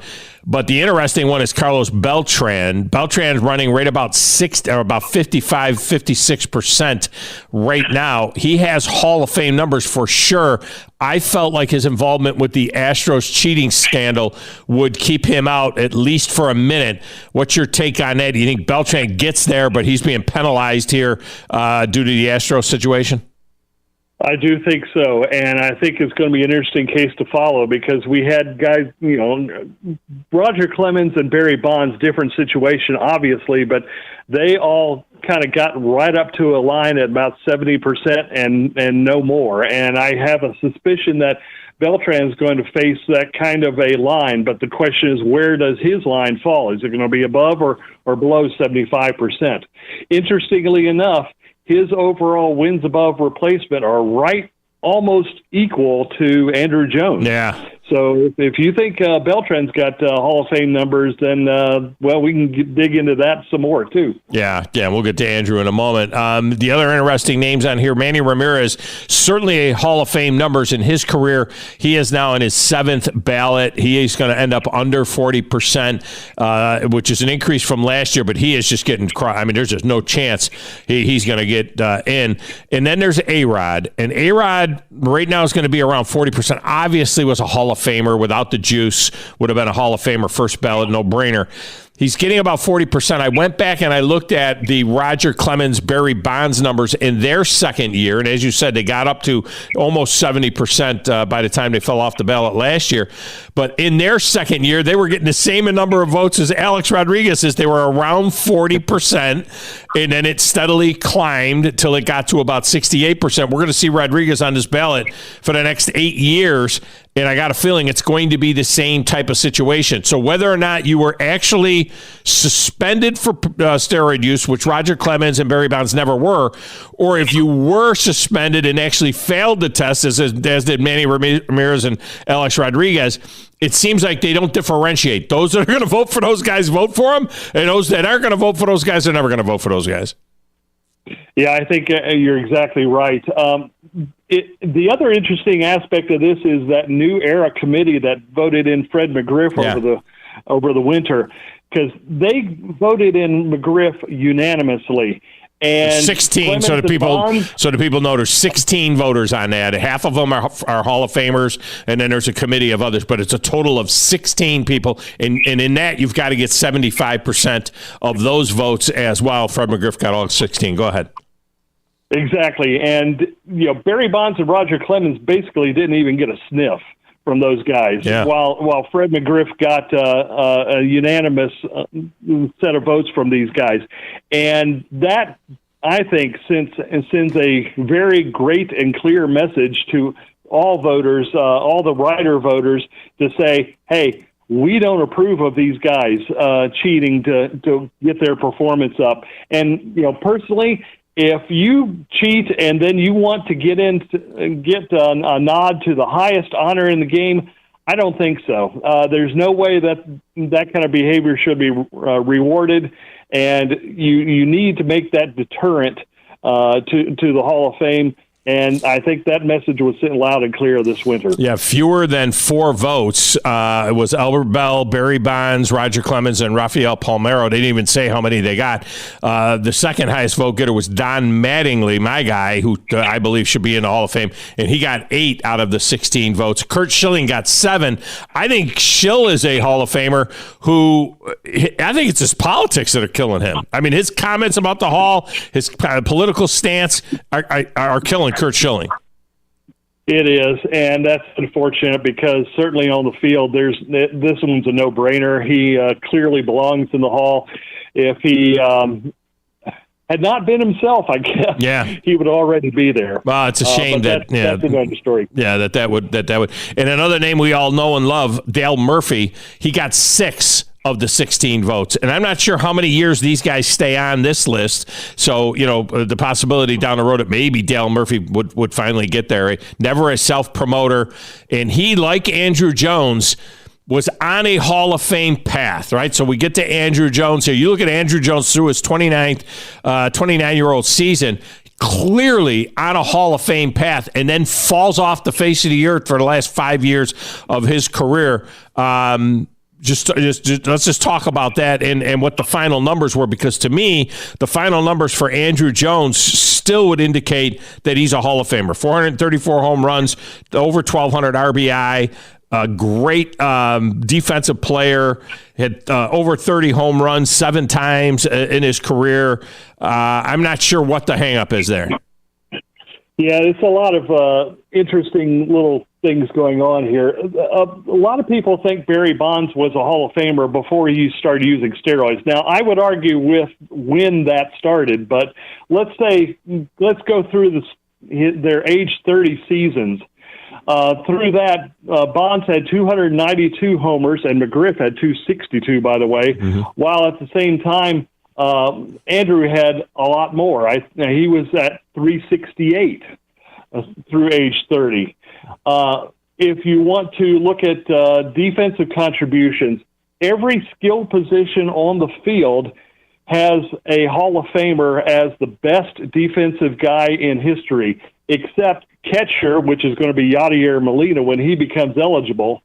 Right field and left field, not quite skill positions exactly, but third base, Brooks Robinson, the best guy at his position, Hall of Famer. Ozzie Smith, best guy at his position, Hall of Famer. Frankie Frisch at second base. You can go on and on. But center field does not have the best guy at his position as the Hall of Fame. That is Andrew Jones, and it's not even terribly close. Yeah. Everybody talks about Willie Mays and how good he is. Andrew practically lapped the field, including Willie Mays, who himself once said that Andrew was the best he'd ever seen at the position. So, if you want to say defense is good enough, Andrew certainly has that qualification. If you want to add overall wins above replacement, we already talked about the fact that he's quite close to Carlos Beltran. Overall, he's 11th best all-time in center field. By the way, Mike Trout's 6th. And he's ahead of Hall of Famers Reggie Smith, Robin Yount, Richie Ashburn, also just right behind another Hall of Famer in Al Simmons. So all these guys, he is certainly not just in the conversation, he's right in the middle of the conversation. This is dumbfounding to me that he's having to wait so long. I know he's trending in the right direction. He's gotten 25 more votes in the public ballots revealed so far than he did last year. So he's still trending in the right direction. This is his 6th time on the ballot. He's got 4 more opportunities. But come on, guys, let's go ahead and get him in. Yeah, I think he'll get there. He'll get there before it's all said and done. By the way, the numbers on that total zone runs that you're talking about, this is the stat that puts the number of runs a player was above or below average as a center fielder and so on. Andrew Jones, 230 is his number for that. Willie Mays was 176. Just a huge gap between him and Willie Mays, and most people think that Willie Mays is the best center fielder to ever live. Paul Blair, Jimmy Pearsall, and Kenny Lofton are the next three. None of those are Hall of Famers. But certainly when you're on any list that has Willie Mays right behind you, then you got to think about whether or not that guy is a Hall of Famer. I mean, there's no doubt about that. In my opinion, there's no doubt about that. But it was an injury. We don't know why he fell off, right? But it was never. I'm going by my own memory. He was never implicated in the Juice story, right? I mean, Andrew Jones. I mean, was there ever an undertone that maybe he had done something? Because I know his numbers changed significantly. There was never any implication thereof. There was a spring training that I recall in which everybody seemed to notice that he had gained about 20 pounds of muscle. Yeah. That could have been related to that, but right. He never tested positive. He never had that implication about him. It seemed like once he hit age 30, he lost his legs, and I think that cost him power and defense. But again, we're trying to penalize a guy for trying to hang on to a career playing the sport that he loved all of his life. So do we penalize a guy for that? Apparently people are doing so. Yet when you get a guy like Billy Wagner who left at the top of his game, he can't get the Hall of Fame nod either, even though he was still doing very well at the end of his career. So it's like they're getting caught both ways. You seem to have to finish strong as well as playing strong throughout your career. Yeah, and finishing strong meant PEDs. I mean, the guys that finished strong was because of PEDs. So this guy did what a lot of guys did. 12 years he was outstanding, 10-time Gold Glove Award winner. His last 5 years he fell off, badly, and that's what guys used to do. They used to kind of fall apart in their 30s. Yes. And now we don't want them to fall apart in their 30s, but we don't want them to use PEDs. I mean, it's just, it's just nutty. And that's why I make my case for Don Mattingly always, because Mattingly was a Hall of Famer and then had a vicious back injury, and he fought the back injury for 4 years and hung on and had bad numbers. If he'd exited the game immediately, Mattingly has the same numbers as Kirby Puckett, but Puckett's career ended immediately with the eye injury, and then that was it. And they put him in the Hall of Fame right away, got Kirby Puckett in the Hall of Fame. If Mattingly had stopped playing when he had the back injury, he probably would have ended up in the Hall of Fame. They would have said, well, his career was cut short because of a back injury. And that's why I wonder if having the writers continue to vote is the right thing. Back in the day, the writers were the only people who saw all the players because they were the ones that traveled around and covered the sport. That's not the case now. We've got a lot more guys that pay close attention to stats. We got a lot of people like broadcasters that see these guys all the time. It would be nice to perhaps expand the voting pool and change the voting pool and not have guys like there was some writer from Philadelphia that voted Jimmy Rollins in and nobody else this year. Yeah, right. That's kind of ridiculous. That is ridiculous. By the way, on that other committee, the recent players committee or whatever they're calling that committee there, Greg Maddux, Jack Morris, Ryan Sandberg, Lee Smith, Frank Thomas, and Alan Trammell. Those are the Hall of Famers that are on the list. And then there's executives Paul Beeston, Theo Epstein, Derek Hall, Artie Moreno, Kim Nigg, Dave St. Peter, and Kenny Williams. And then Steve Hurt from the media, who we all respect, Lavelle Neal, who is a friend and does a tremendous job out of Minnesota, and Susan Slusher. So those are the media members that are on that list. And again, they treated Bonds and Clemens worse than the writers did even. I mean, they just hammered those guys.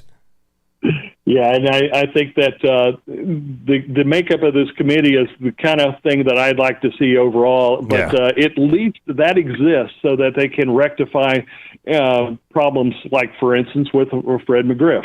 Now they got to get guys like Mattingly and others like maybe Jeff Kent, who's going to end up falling short as well. Yeah, and maybe Dale Murphy. You never know. Someday, I don't know how many years you're on that thing. I got to research that. That's the one thing I'm not 100% sure of. Yeah, they switch it back and forth. They change eras every year or so. And next year, I think it's going to be umpires and executives, by the way. So it's one of those things that where they switch it out. They don't consider the same people every year, but they do get around to them periodically. Yeah. So the idea is to rectify wrongs. Yeah. Always a pleasure. Alan Carpenter has been our guest. Carp, we appreciate you, man. Great stuff as always. Can't wait for baseball season. I appreciate that. The Braves are going to do it without Chip Carey. He's going to the St. Louis Cardinals. Yeah, that was amazing. Big news there. And, of course, there was big news in Auburn as well with Jason Campbell now replacing Stan White as the analyst on the Auburn radio network. So a lot of news coming out of the broadcasting world. As always, appreciate you. Great job by you, Alan Carpenter. Thanks, Carp. Thank you much. Appreciate it. All right, thank you. There you go. That's Alan Carpenter. Tremendous job by him. All right, we're going to break in here. We will come back. Phone lines are open the rest of the show. It's the Tom Abraham Show, 97.7 ESPN, The Zone. You're listening to the Tom Abraham Show on 97.7 ESPN, The Zone. It's the event beer lovers wait for all year. The 7th Annual Von Brewski Beer Festival, presented by Publix. Enjoy over 120 brews from over 50 breweries, plus live music, hot pretzels, brats, and more. Saturday, January 28th in the VBC South Hall. Tickets available at vonbrauncenter.com or at the VBC box office. Admission is $50 in advance or $60 at the door. Non-beer sampling tickets are just $15 and the cash bar will be open. Must be 21 or older for entry. Hello, listeners. My name is Jonathan Dunwoody, and I own Minuteman Press. We are a full-service print shop that is locally owned and operated. I have personally been handling direct mail for over 17 years and have a great relationship with the USPS. We are the only print shop in the area that is listed as a print provider on their website and the only printing franchise that can use their logo as our partner on marketing materials. We can help from conception to design, print, and delivery to the post office. And with our easy, secure online payment option, you don't even need to leave your office. Minuteman Press, we're not just putting ink on paper, we're building relationships. The kitchen is the heart of any home. It's where the family gathers. It's where kids discover old recipes and make them their own. Just starting out or just now getting started on the dream kitchen you've always wanted? I'm Chris Haygood, and from all of us here at Bob Wallace Appliance to the home builders and the homeowners of the Huntsville area, a heartfelt thank you for buying local. We're in Huntsville, Florence, and Coleman, and online at bobwallaceappliance.com. You've got to experience Toyotathon at Bill Penny Toyota. They've got the selection with over 700 new Toyotas to choose from. And they've got the extras with Bill Penny perks and a 10-year unlimited warranty. So get on over to Bill Penny Toyota today and experience Toyotathon. Bill Penny Toyota in Huntsville and online at BillPennyToyota.com. Bill Penny's Toyota 10-year unlimited warranty is valid through the 10th year of ownership. Valid on new vehicles only. See dealer for details. SportsMed is the official team physicians of the Rocket City Trash Pandas. And if the pros trust SportsMed, you can too. SportsMed provides every service you might need for complete orthopedic care, specializing in orthopedic surgery, sports medicine, joint replacement, spine surgery, neurosurgery, and podiatry. And they offer their own brace shop, in-house full-body MRI, physical therapy, walk-in clinic, and so much more. 4 locations and on the web at sportsmedalabama.com. Hi, my name is Dan Aldridge. I'm here to let you know about the Aldridge Law Firm and the soon-to-be-announced Legal Town Center. I've been practicing law in Alabama since 1984, and I also practice in Tennessee. And I'm from North Alabama, and I'm here to represent you and take care of your legal needs. For many of us, hiring an attorney is not high on the priority list, and maybe a little scary. But it's something that we all need at some point. So by all means, do your homework. And if you need representation for car accident, wrongful death, medical malpractice, nursing home abuse, or estate planning, or any other matter, just give us a call at 256-534-3188. And you can email me at Dan, that is Dan at danaldridgelaw.com. Dan at danaldridgelaw.com. God bless America. No representation is made that the quality of legal services to be performed is greater than the quality of legal services performed by other lawyers. From the Fox 54 Weather Center, I'm Chief Meteorologist Jordan Dressman. Clouds are going to be on the increase as we head into the later part of the afternoon. Temperatures climbing into the low and mid-50s. Rain's going to move into the Tennessee Valley once we get to the later part of the afternoon and then early into the evening. Rain is going to pick up in both coverage and intensity as we head into the overnight, early into your Wednesday morning. Very, very heavy rain at times during that period. We could also see a couple of embedded thunderstorms. I'm Chief Meteorologist Jordan Dressman on your home for ESPN Radio, 97.7 ESPN The Zone. Online at 977ESPN.com. Stream them online. Call in. It's an important job, and it's an vital organization. Tweet in and join in. We are 97.7 ESPN The Zone.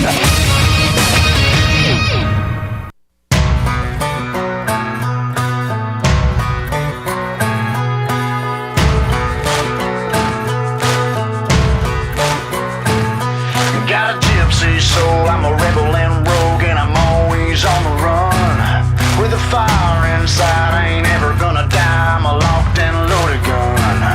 When the match is striking the gasoline lights, it's only just begun. One thing I learned is you could watch it all burn, but the flame ain't ever done. All right, Chris, what am I listening to, man? I like that.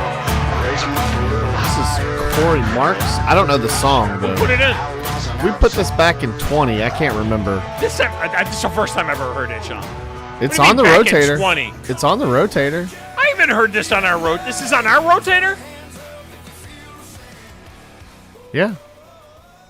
We haven't heard that. That hasn't made it into the It's probably been skipped, and it's probably been or something pushed for other music. You know, Fridays of football music. So yeah, that sounds great. Like sometimes, like I mean, I've got stuff on the rotator. It's just that, like, if you move it or if you play it differently, you know. We got too many things in the rotator. Yeah, there's for a lot of music. Freebird to only come up once a month is that there's too many things. And I need to label it. We need to thin did a out. bad job of labeling it. We need to thin out the herd a little bit there. I think is what we got to do. We got to thin things out a little bit there.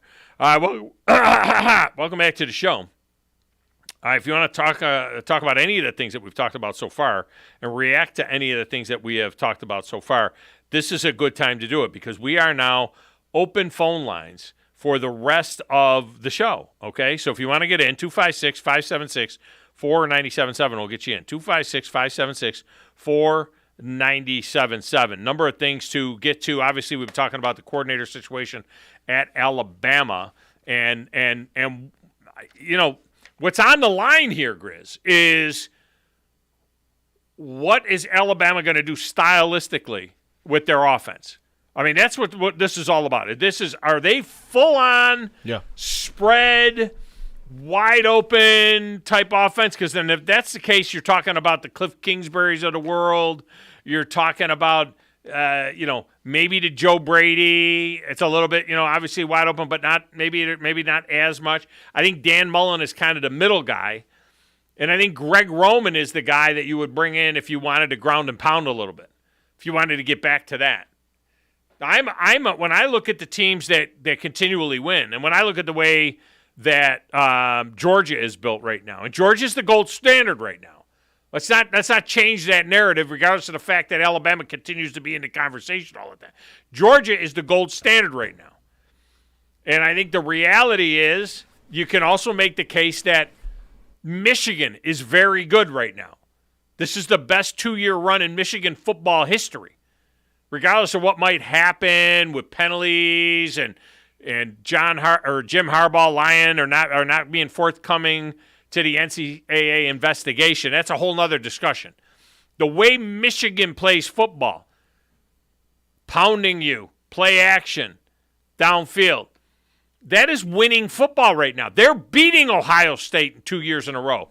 Beat them at their joint. Beat them at your joint. Yeah.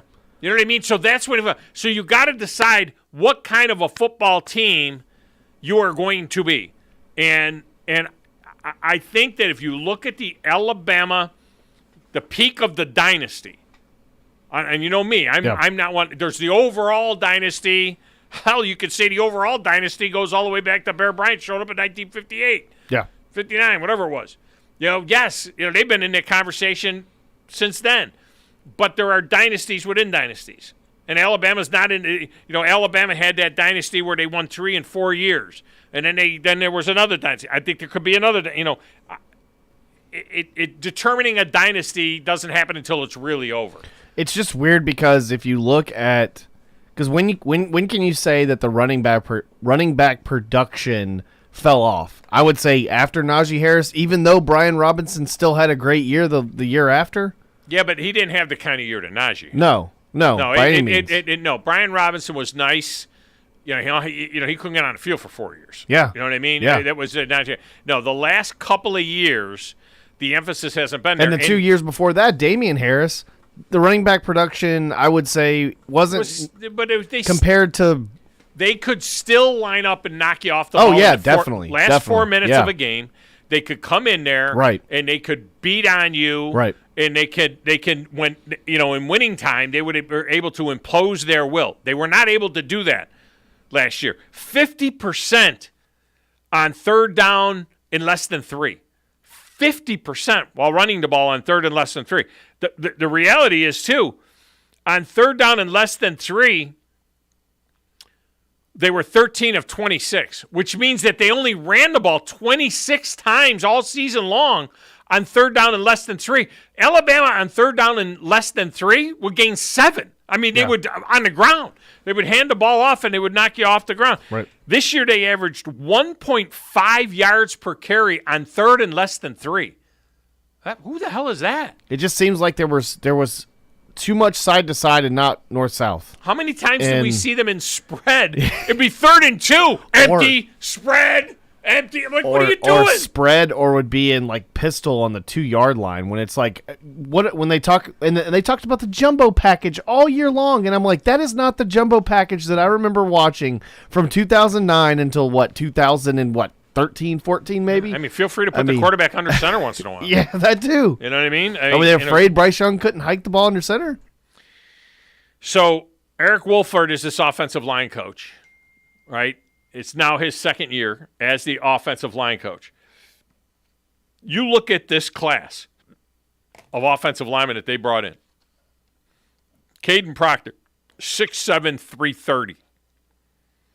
Wilkin Formby, 6'7", 295. Olas Elenin, 6'6", 315. Miles McVay, 6'6", 358. Yeah. Right? Raquez McElderry, he's the short kid at 6'3", weighs 340 pounds. What did they do? What they did was they brought a bunch of guys in that will knock you off the ball. This isn't just straight, RPO, pass pro type of guys. These are guys, RPO, you run the ball by faking out the defense. It's the RPO in and of itself. As great as Tua Tagovailoa was an RPO and Bryce Young was an RPO, RPO is smoke and mirrors. It's the definitive smoke and mirrors. Is it a run? Is it a quarterback run? Is he handing off? Is he keeping? Is he throwing? It's option football, okay? That's the modern day triple option is the RPO. Okay? So instead of fullback, quarterback run, and pitch, it's stretch, quarterback run, or pass. All right? That's the run pass option. What Alabama did when they were most dominant, because they're still dominant, but when they were most dominant, what they did was they zone blocked you on the inside and outside zone. And they base blocked you. Base blocking means I'm going to down block with my tackle to the 3 technique, and my guard's going to pop the 5 technique, and we're going to run a little trap, or we're going to double team on the 3 and chip to the inside linebacker. That's base blocking rules. Zone blocking rules are exactly what it says. You got a zone, you got an area that you're blocking. Base blocking rules are I got the man head up outside shade. We're going to come down. If he's in the gap, then we're going to block down with the tackle, and we're going to pull, and we're going to chip, and we're going to do this. That's base blocking rules. Alabama used to base block. They would go down with the guard, down with the tackle, down with the center, pull the backside guard, pull the backside tackle, kick everybody out, fan the hole, and tell the running back, that's your landmark. Yeah. Derrick Henry, you're going to hit it right there on the left cheek of the left guard is where your landmark is. And they would go through there like it was, like it was Moses parting the Red Sea. They don't do that right now. Not with 1.5 yards per carry on third down and less than Talking about the big linemen, you're talking about the CJ Dipper, the tight end from Maryland. They were able to get over. He's 6'5". You got Ty Lockwood, who's 6'5", 225. So you got big tight ends back, that like they had back in the day. That are able to not only block but able to catch the ball as well. Yeah. So. Now let me say one other thing too about them. I've been having fun with the Jim Harbaugh investigation. I think you might have seen this. I've been see what? Oh, I didn't know if you saw an article earlier. They were talking about Michigan. I'm going in my. Okay, I'll send you something. I'm going in my head, but this is you tell me how close it is to that article. I don't know. Let me just say this: the infraction is illegal contacting of players during COVID, during the COVID shutdown. I mean, come on, really? Is this what we're concerned about? About making some phone calls when nobody had nothing to do other than hang around and do nothing? We're talking about the now. It's a Schedule 2 violation or whatever they call it, a Level 2 violation. Because why? Because somebody made some phone calls to now the Level 1 violation is the fact that Jim Harbaugh lied about it. He didn't come clean about it when he was talking to, the investigators about it, and now he won't even admit that he lied about it. I mean, he's like sticking to his guns, and they know. We're talking about contacting players during COVID shutdown. Can we please move on? Yeah. Can we please move? I mean, there are a lot of things to get excited about.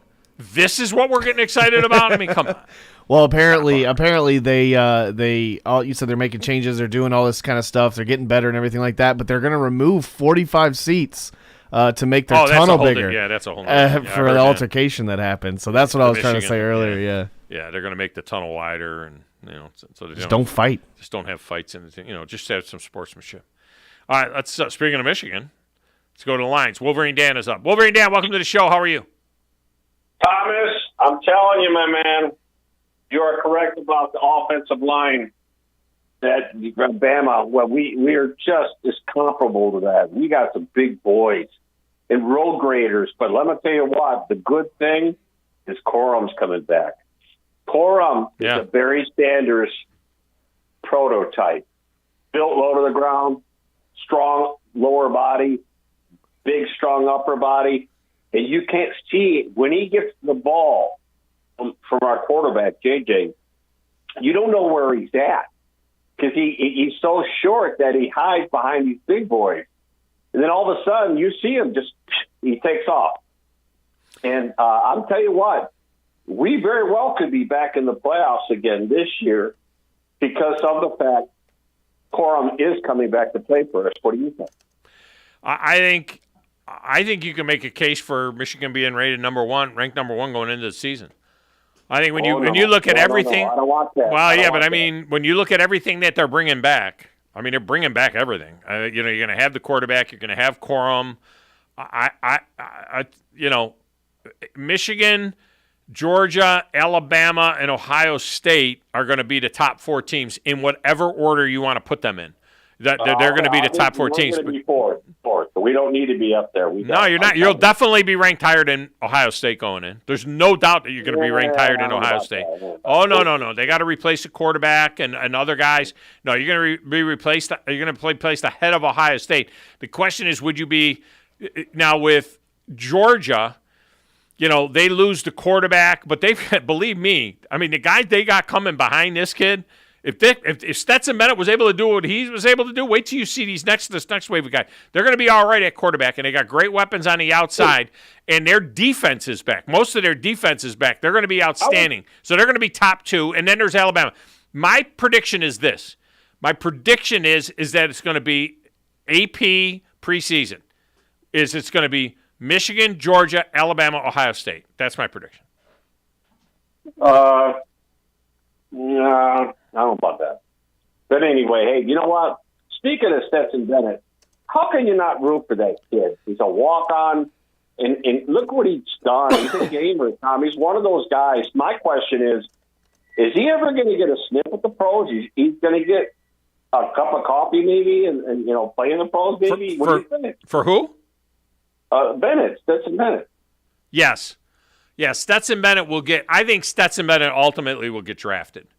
I don't think he's a free agent. I think he'll be drafted. I think it'll be a 5th, 6th, or 7th round draft pick, but I think somebody will take a shot on Stetson Bennett and bring him in. I think he gets a sniff, yeah. Well, I hope so because Thom, it's hard not to root for that kid. Really think about it. He's a gamer, Thom. I mean, he loves his team. It's all about his team, and he carried him on his back. I mean, and it's great to have all the talent around you, Thom, but that quarterback job is still very important. Thom, today I was going to go hit the workout. Thom, I'm just going to relax today. I'm not going to do nothing. I might even go in the backyard and get in that swing and just chill out, Get in a swing? What is it? It's like 40 degrees outside. No, I've got the carport, dude, and the sun comes in there and all that wind's blocked by the carport. And I got a glider. I got one of those old 1940 gliders. You're not supposed to work out every day, You're supposed to. Your body needs a time to. It needs to recover and things like that. You need to work different body parts, and then you got to have a day of rest. So whether it's a Tuesday for you, I don't know. I mean, a Tuesday might be the day, but you got to go hang out at the carport. Wait a minute. You're having a remote Tuesday, ain't you? When am I having a remote? No, the drive. Oh, I don't know. Is the drive is at Furniture Factory tonight? Yeah. Yeah, that's a remote. It's called a remote. Yeah. I thought you were talking about my show. I'm here. I'm getting ready to make dinner. Yeah. And I just realized I could take myself out tonight. Yeah, take yourself out tonight, and take Ginger with you if you got her around, and go to the go to the Furniture Factory and see the boys. Ginger's a little worried. She's getting a new boss. Hopefully down the road. I mean, not hopefully, but she's a little nervous. And I said, you know what, Ginger, you're so good to people, nice to people. I don't think anybody's got a bad thing to say about Ginger. Look, she could retire. You guys would be fine. Right? I mean, if she, flip side of the whole thing is to say maybe she hangs it up at some point in time. You guys will be fine. Yeah, well, I still got a lot of sick leave and vacation. You haven't even retired yet. I know you haven't retired yet. You haven't put your papers in. You're just still on. You're still sick. You've been sick for 2 years. Okay. All right, my man. It's great talking to you. And listen. By the way, mark it down on your calendar. I have a lunchtime remote coming up at Bubby's Diner on the Whitesburg that's coming up on February 24th. February 24th, come and have lunch with me at Bubby's Diner. Okay, I'm going to write that down. I got my calendar down, February 24th, big dog, 12 o'clock. There you go. Okay. Bubby's. All right. Appreciate you. See you. Morning show will be at Bubby's on February 10th. That easy. All right, we get a break in here. When we come back, Phillip is up next, right here on 97.7 ESPN, The Zone.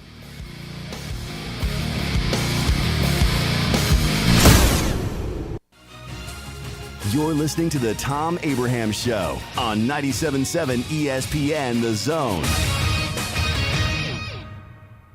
Ann Adams with Berkshire Hathaway Rise Real Estate is the one name to know if you're buying or selling real estate. With years of local experience, Ann Adams offers buyers in-depth knowledge of the local housing market and will narrow available properties down to those you'll be interested in so you can save time when shopping for your new home. If you're ready to sell, Ann offers a seamless process using accurate pricing and expert negotiation skills to make sure you get a fair price for your home. Call Ann Adams today at 256-337-2625 or log on bhhsriserealestate.com. And now another no-brainer money-saving tip from Progressive.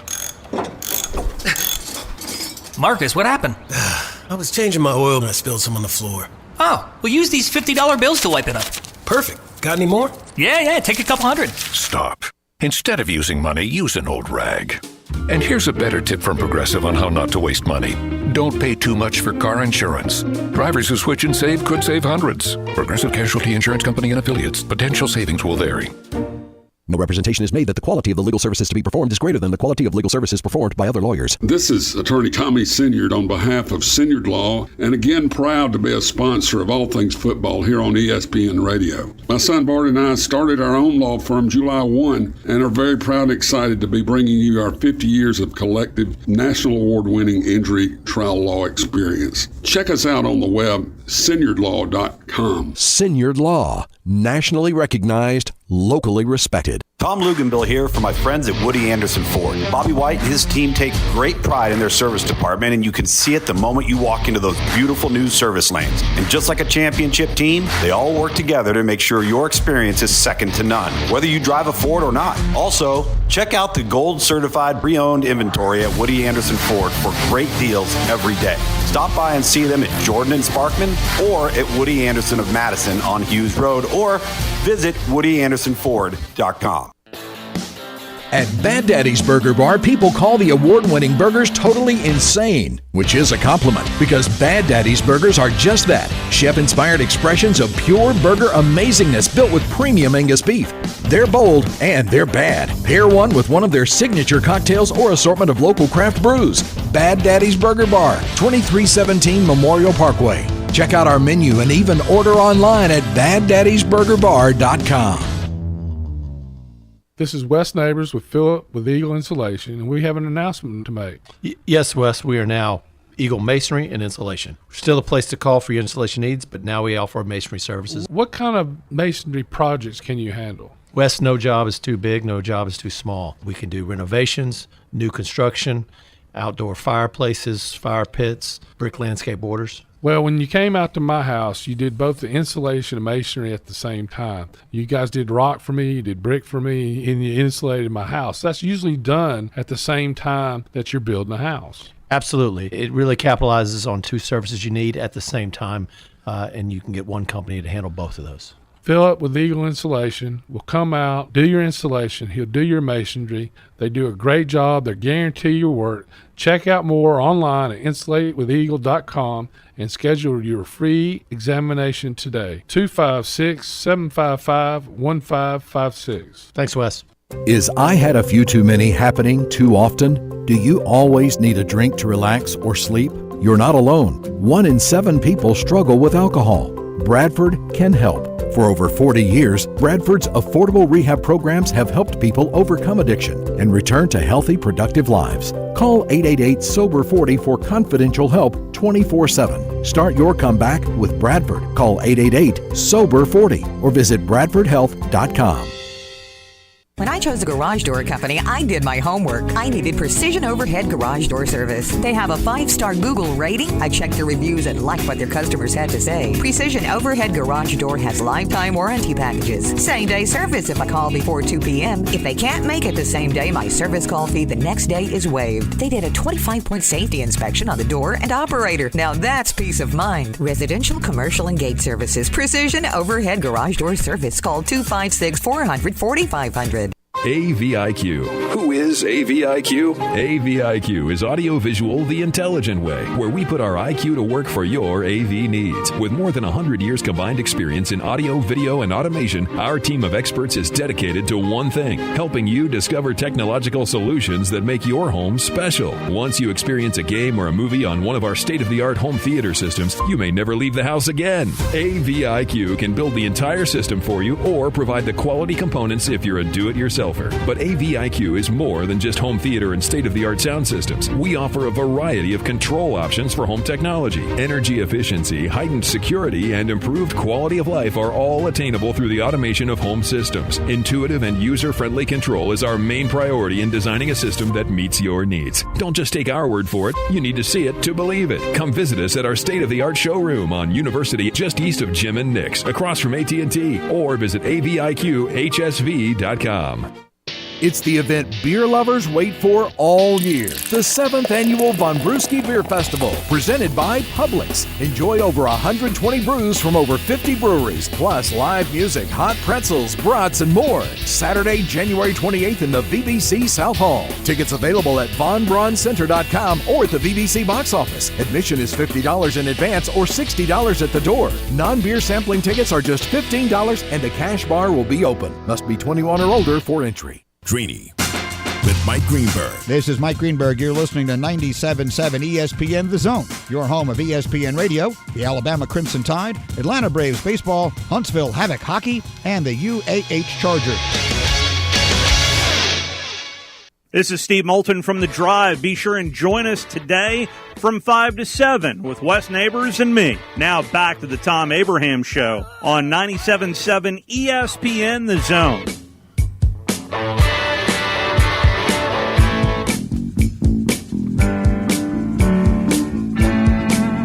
segment of the show is brought to you by our good friends at North Alabama Mortgage. North Alabama Mortgage, for all your mortgage needs is North Alabama Mortgage.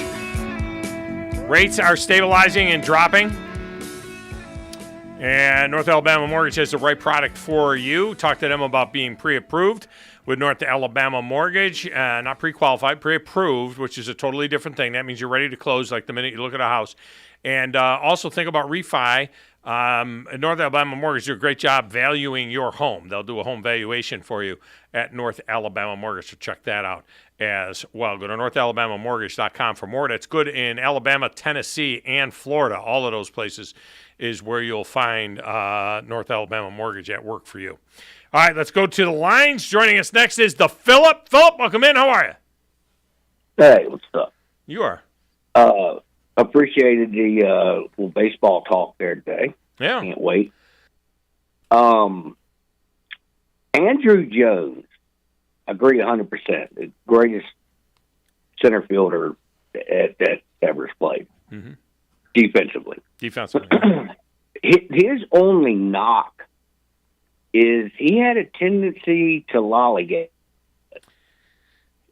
Yeah. That's his only, and that shouldn't keep him out of the Hall of Fame. But that the thing is, was he lollygagging? This was always the thing about Andrew Jones, and there was a few players like this. He looked like he was loping. He looked like he was lollygagging, but he had such a great jump, and he was so fast that he always got to everything. It just looked like he was jogging out there all the time, and you think like, come on, but it wasn't like he didn't get to anything. Yeah, and I'm not talking as much defensively. I'm base running. Oh, yeah. Kind of taking some hits off. Need Jake it a little bit. Once in a while. It wasn't terrible, but hey, and you brought this up the other day, and I looked it up, and I wrote all the information down on a piece of paper, and now I can't find it. But the Holy Moses call that I made to you, that was Carlos Delgado. Oh, is that who it was? Okay, yeah. Yes. And I didn't realize this, but he broke the record, I think, for RBIs for a Latin player in a game. Thom, he hit a 2-run double. Then he hit the grand slam. That's the one I was on the call with you about. Yeah. And shortly after that, he hit a 3-run homer. You lost your mind. In that game.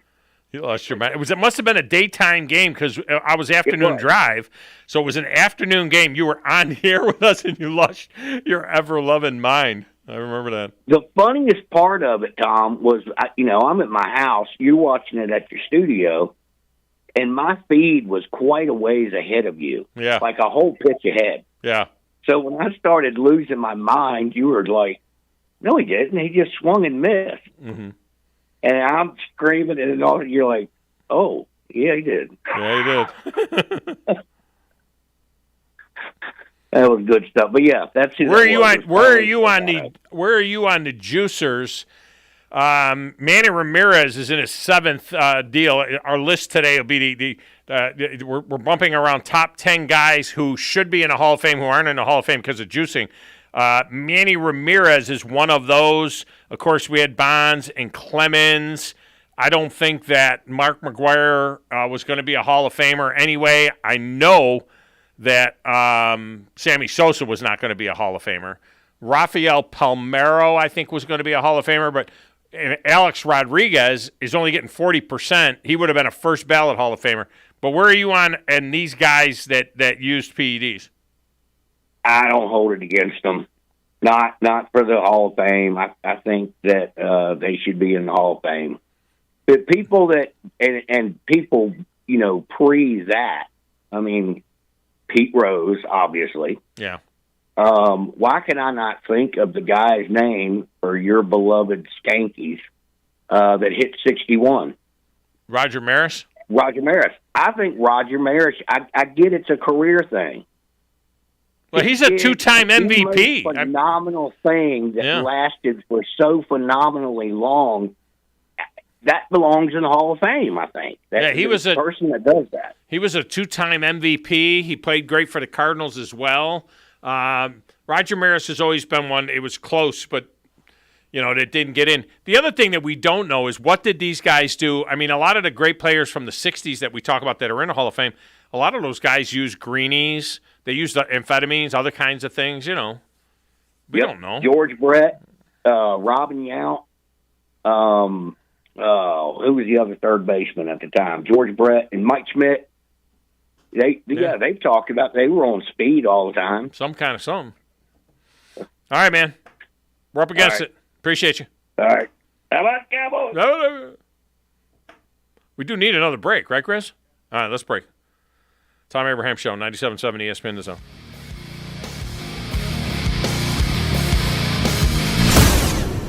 Hey folks, this is Arthur Seaton, managing partner of University Kia, letting you know we are proud supporters of Crimson Tide football. Stop into University Kia today and shop our large selection of new Kias, including the all-new Telluride 8-passenger SUV, the stylish new K5, and sporty new Seltos. Visit universitykia.com for all our great offers. And get pre-approved in minutes so you can drive home your new Kia today. Because we want to see you in a Kia. Roll Tide! Welcome back. Stan McDonald from the Stanton Law Firm. I had lunch with Lewis just recently and with a client of ours, a mutual client, and great to hear all the good things going on at the Stanton Law Firm. Thank you, Wes. The Stanton Law Firm, as you know, we've discussed before, we're dirt lawyers. We do a lot of real estate, litigation and closing. And yes, my son Lewis McDonald enjoyed meeting you a couple of weeks ago, and a couple of your friends. He is, as you know, he's opened up a commercial closing division. So he's really helping a lot of people who are trying to close, buy, or sell on their commercial property. And you can't be in this community doing business without knowing Wes neighbors.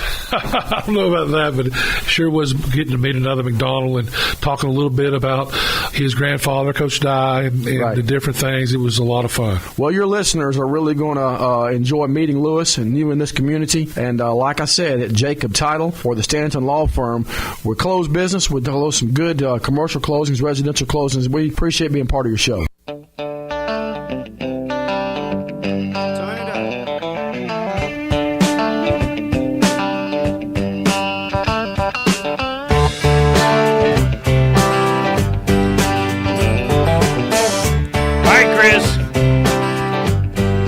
Who am I missing? Guys that should be in the Hall of Fame that are never going to be in the Hall of Fame or aren't in the Hall of Fame because of PED use. We know Barry Bonds. We're going to say Roger Clemens. Yeah. All right. We're going to say Manny Ramirez is never going to make it. Hall of Fame career, no doubt he was on his way. Yeah. He was on his way. Yeah. Rafael Palmeiro, I think, was going to be a Hall of Famer. I think Rafael Palmeiro was going to be a Hall of Fame player. I don't know how much the PEDs helped him. He ended up being a 500-homer guy, but I think Rafael Palmeiro was on his way. You think they're ever going to put A-Rod in?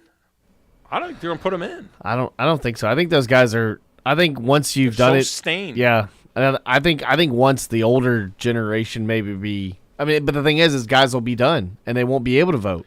Do you think they would ever reopen it ever again? No. Well, they come up on the Veterans Committee, but that's it.